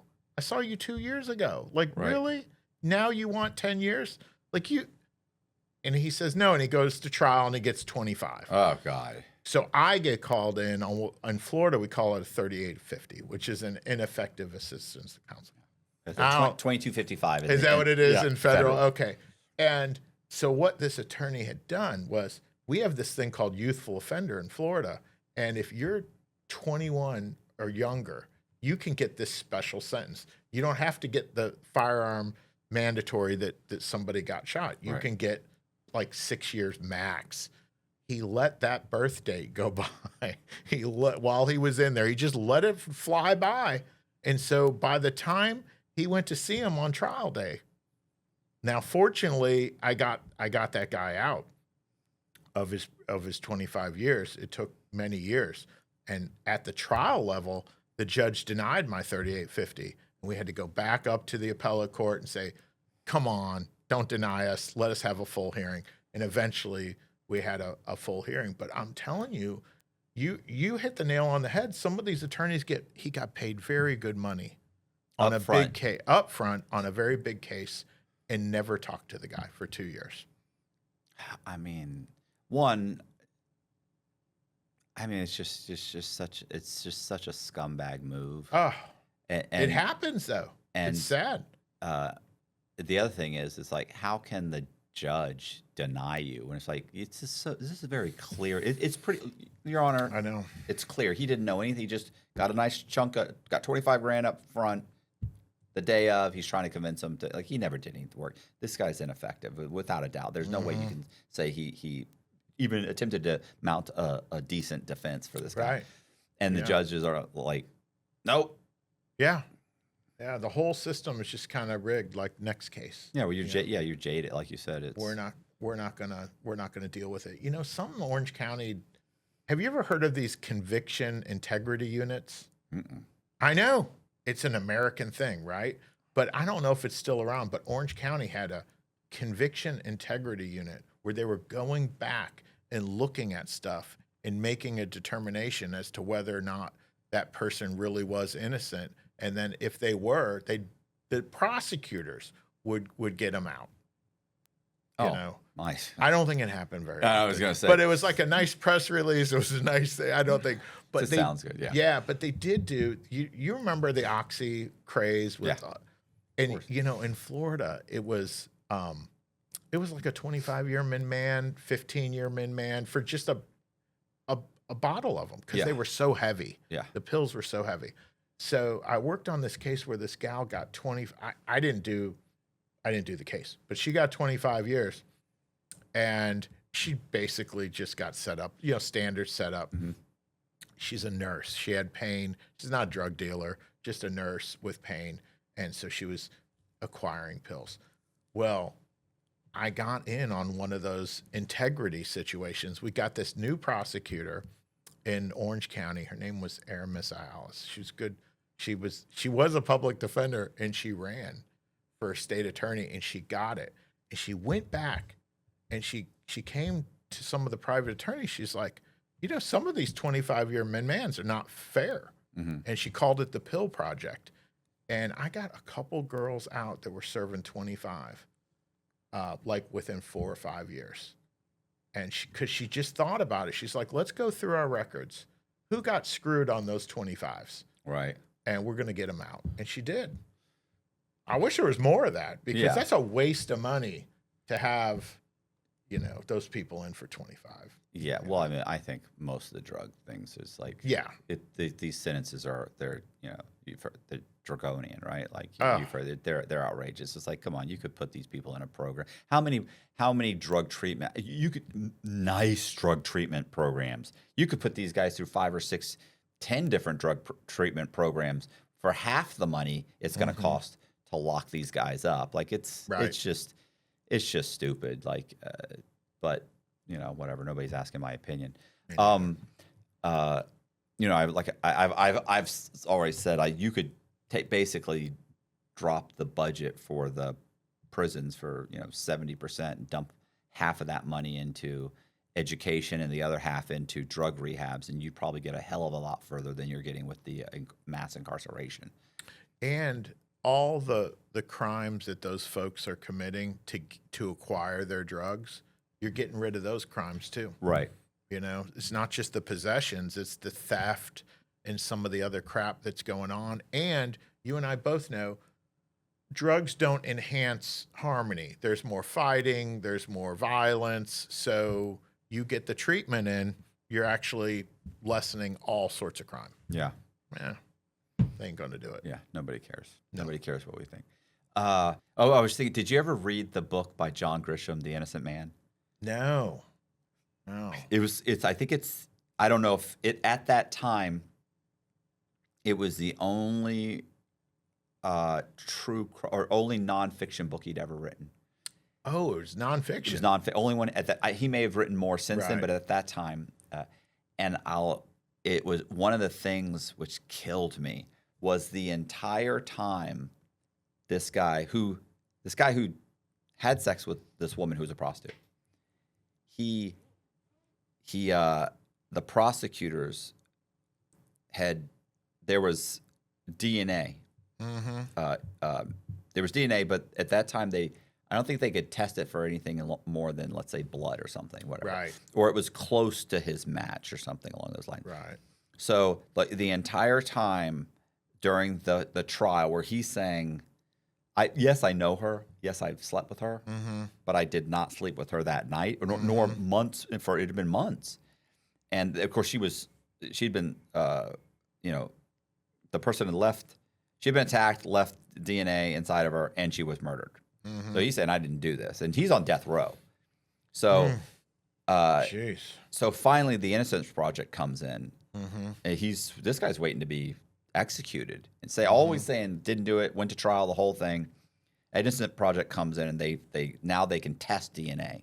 So they test the DNA, and when they test the DNA, it turns out that it's not his DNA. Also, by the way, I think there's probably some other killer too. Well, the expert in that one, the expert that they put on to say it was his DNA botched the entire DNA. So first of all, they didn't when there's DNA, at that time the Innocence Project was like, oh, there's DNA. Right. They didn't want to take because they were like, it's a guarantee, it's him. But eventually they looked at it and they were like, this doesn't even match. Like, how did this person get up and say that this was just completely some expert witness that was paid that was just botched it? Didn't know what he was talking about, right? They do this all the time too, these experts. They just say what the people want them to say. Right. So they end up getting so when they find out, they get it retested and they say it's not his DNA. It's somebody else, this other guy's DNA. But the prosecutor won't let go of it, will they? You know what they said? What? Now, the whole time they said this man knew her, broke in the house, killed her, did it alone. It was him. Now, when they found that information, they go back in front of the judge. They're like, Judge, it's somebody else, clearly. The DNA is not our client. You got to let him out of jail. They say, Your Honor, this just means that he was working with someone else. Yeah. Like, you're the entire trial. Your theory was he worked alone. Right. It was him alone. Now you're saying there's an accomplice. And the whole thing, those types of cases, it kills me. It's like, bro, come on, man. I get it's an adversarial, but this is not the guy. Now, ultimately, he ends up getting out of jail. Eventually they retry it. They get him out of jail. Decades later. Oh, of course, of course. There was another one. I cannot remember the guy's name. He has his last name's like, I don't know, Russian or something. It's tough. But he was 14. Is he 14 or 15 years old? I'm going to say he's 15 years old. 15 years old because he wasn't driving. So he's a 15-year-old awkward kid in high school. And one of his fellow students took a shortcut through some woods to go to her house. And you know how these subdivisions... Every crime doc has something about the woods. Right out of there. Right woods. It was. Got to stay away from the woods. She gets attacked. She gets, sexually assaulted and choked to death. And I think her face was covered up. The person threw up some clothes over her face. And she's found, she doesn't show up for home. They search. They find the woods where she's dead. So they get a psychological profile. They take the psychological profile, which is it's somebody that probably knew her because her face was covered. It's someone that knew her routine, so it's might be somebody at the school. She's a kid, so they go to the school. They start talking to her friends. Is there anybody that might know her? Anybody? And they go, well, there is this one weird he's a little awkward kid. He's in one of her classes, and I think he knows her. And they're like, oh, okay. And he said, I did know her. I knew her to say his name is Jeff. It's Jeff something. Anyway, and they're like. So he's like, yeah, no, I know her. So, but we weren't like friends, but I knew her enough to say, hey, Jennifer, and hey, Jeff, what's up? And that was it. Walking in the woods, no nothing. Yeah, he's just an awkward kid. And he, of course, his alibi is I was playing with these kids basketball over here. And it's a loose, but it's still half a mile away. Right. Maybe a mile away. And they bring him downtown. Right. Or they bring him in several times, by the way, to question him. Right. But they're questioning him as if we need your help. Always. Right. Yeah. What do who do you think could have been involved? Now, he also, by the way, at this time, wants to be a police officer someday. Oh, Lord. So he thinks, wow, he admires these guys. Who do you think would be involved in this, Jeff? Like, what do you think they would, I don't know, because this is what we're being told. We think it's someone in the school. Really? Well, I mean, she's had boyfriends before. I know she dated this guy, Tom. So he's, he's just like, doesn't know. He just thinks and so what happens, he thinks he's being helpful. Eventually they bring him in. This is over the course of weeks. One day they bring him in and they start explaining that they're focusing in on him, that they think maybe he might know. And we understand that you were infatuated with her. We understand. He's like, what? Now they start adding stuff. Yeah. So No. They question him by the way, they bring him in at like 8 or like 9 o'clock in the morning. They grab him in front of the whole school. They go all day. He doesn't know he can leave. Right. Mom doesn't know he's there. Right. They question him all day. And he said by the time it was done, he said, I've got the one police officer who's trying to help me, the other one who's threatening to hurt me and slamming his hand and scaring the hell out of me. Every time he opens the door, there's officers outside in the hallway clenching their fists, looking in there, you know. Right. And he said, and basically the one officer explains that, look, man, I'm just trying to get you out of this building. These guys want to hurt you. Right. And they tell him, he's like, look, if you just write up a confession. Yeah. Oh my gosh. And he said, you know, he's like, that way I'll be able to at least tell them I'm bringing you home and we can work this out later. But there's no way I'm going to get you. Terrified. He said, you have to understand, by the time I write the confession. Well, this is something people don't realize, that there are lots of false confessions. Oh, yeah. People don't understand that. People think I would never. No, you don't know. You don't know what you would do in that situation. These people are skilled at doing all the physical things, like you said. And he's a kid. To get you there. He's just a kid. Well, people also, when you hear about things like Stockholm Syndrome, they think, what, you're telling me that this person kidnapped you? And 2 weeks later, when the cops show up, you're like, no, this is my, like, is it Samantha Smart, or I forget what? Elizabeth Smart. Right. Yeah, she was stopped by the police officer. She's telling the police officer, "This is my father." What are you talking about? No, I'm not the girl. When the detective rolled up on her. Yeah. Even and that was twice. This is once, and they let her go. Yeah. And then another time. Then weeks later, they catch up to her again, and this time they're positive it's her. Yeah. And it takes them hours. She finally get her to the police station before she admits it. Yeah. So, but he's curled up in the corner crying like a baby, and he signs the confession, and then he thinks he's going home, and then they put the handcuffs on him and they take him to jail. Then they tell his mom he's been arrested. After the press release, after everything, they tell the mother. He ends up going to trial, because then, of course, he gets a lawyer and he goes to trial, and there is semen. Mm-hmm. They tested against him, because they're sure it's him, and it's not him. And what they say is, no, the girl, the victim, by the way, the girl was promiscuous. She had a boyfriend. That was his semen. They've never tested the boyfriend. Wow. But that's what they say at trial. Right. Just lying. We're going to make up some We're just going to blatantly lie and say, it's not his. It's the boyfriend. She had sex earlier that day or the day before. And Jeff's attorney never said, where's the boyfriend's DNA? How do you know it's the boy? Did you test it again? Nothing. Just blatant lies. Right. And so they go, he loses. He gets, I forget, he gets like a life sentence or 45 years, whatever it is. He goes to prison as just a child, and horrible child for, of course, murder of a young girl. Goes to trial, fights it realizes that his lawyers aren't helping him. That he's not going to, fights it for years and years. Finally, when he tells his story, it's actually great. He's actually, and he's still an awkward guy. You talk to him and you look at him and you think, I can see how they bullied you. Yeah, and they picked you out because you were never a cool guy. You're an awkward kid, and I can see how the detectives were able to get you to do this, and why the other kids pointed at you right away. Kids are cruel. Yeah. But when he tells a story, you know, he fought. He's like, and he'll go through everything because he did the legal work himself. I did this and that. Wow. I had to teach myself 16 years. Finally, he had applied to, after he lost everything, he applied to the Innocence Project multiple times. He'd been turned down like twice. He finally gets a low-level person who's like, is just somebody who's helping out, right? And like they'll test the semen. Then. They tested the evidence. Well, they were going to test it. Right. She convinced, I think it was her.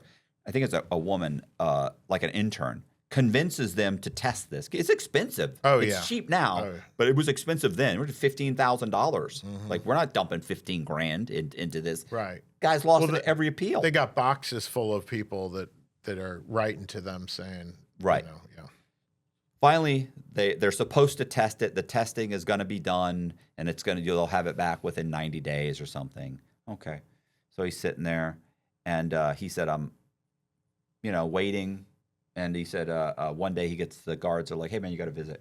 And he goes I do? He's like, no. He's like, my mom comes to visit me like that. Mom, she's not supposed to come for weeks, Right. He goes in there, and there's a woman is there, and she's like, hey, listen, Jeff, I'm your attorney. And he's like, okay. Yeah. And she's like, okay, they're going to, tomorrow morning, we're going in front of the judge. They're going to let you out. Do you have anywhere to go? And he goes, what are you talking about? And he said it literally took her about 45 minutes to an hour to convince him that this had happened. Right. He goes, no. What are you She goes, no, the DNA came back. It's actually this guy that they know who it is. The guy that's locked up in like another state. So coded for same stuff, different day. After he murdered the girl. Right. 6 months later, he murders a school teacher with 2 kids. Oh. He gets caught for that one. Right. And he's in state prison. Had he not got caught on that, this dude would still be in though. No, but well, worse than that. Yeah. Had they done their job, Yeah. that school teacher wouldn't have been murdered. Exactly. So Yeah. and so Jeff is eventually convinced. So he's like, "What do you?" He's like, "They haven't even tested the D. They haven't." She's like, "No, it was tested." Right. He's like, "But I'm not. We're not even. It takes months." She's like, "It was tested, and we got the results back already." They just, it just happened so quickly. So he goes in front of the judge. The judge lets him out. They're now going to retry him. What? Yeah, but they do that for a while to try and negotiate with you on what you're going to get, because now they owe him money. Yeah. It's obviously not me. Yeah. And the system had failed all the way across the board. So he ends up getting a couple $1 million. Right. Goes to law school, becomes a lawyer. He's now a lawyer. Wow. In, I don't know if it's not New York. Anyway, somewhere up north, one of those square states. So he, I think he works with the Innocence Projects, and he actually is getting people out of jail now. Wow. But it's like, if those detectives had done their job and not bullied some kid into signing a confession by coercion, and nothing happened to those detectives, by the way, nothing happened. So if he wouldn't have had to spend 16 years in prison, the taxpayers of that state wouldn't have had to fork out a couple $1 million to pay him, and there'd still be a school teacher teaching school and would have been alive to raise her 2 kids. Yep. All because some couple of jackasses decided we can probably bully they just decided, right, we like this kid. We like this kid for it. Right. And that guy, by the way, he was a homeless guy at the time who had mental problems. He was sleeping in the woods. And she walked through and he saw the little girl and he attacked her. Yeah, woods are just, they're dangerous. It's bad. Yeah. Stay out of the woods. Yeah. It's like whenever you watch a horror movie and they say, well, did you hear that in the basement? Like, don't go in the basement, bro. Yeah, exactly. Don't go in the basement. Yeah, these are givens. Yeah. Hey, you guys, I appreciate you watching. Do me a favor, hit the subscribe button and the bell so you get notified of videos just like this. If you want to get in contact with John, we're going to put all of his social medias in the description box. But by all means, please go to his YouTube channel and subscribe. But we are going to put all of his social medias there so that you can follow and check out his videos. They're super entertaining. That's how I found him. Once again, I really do appreciate you guys. Thank you very much. See ya.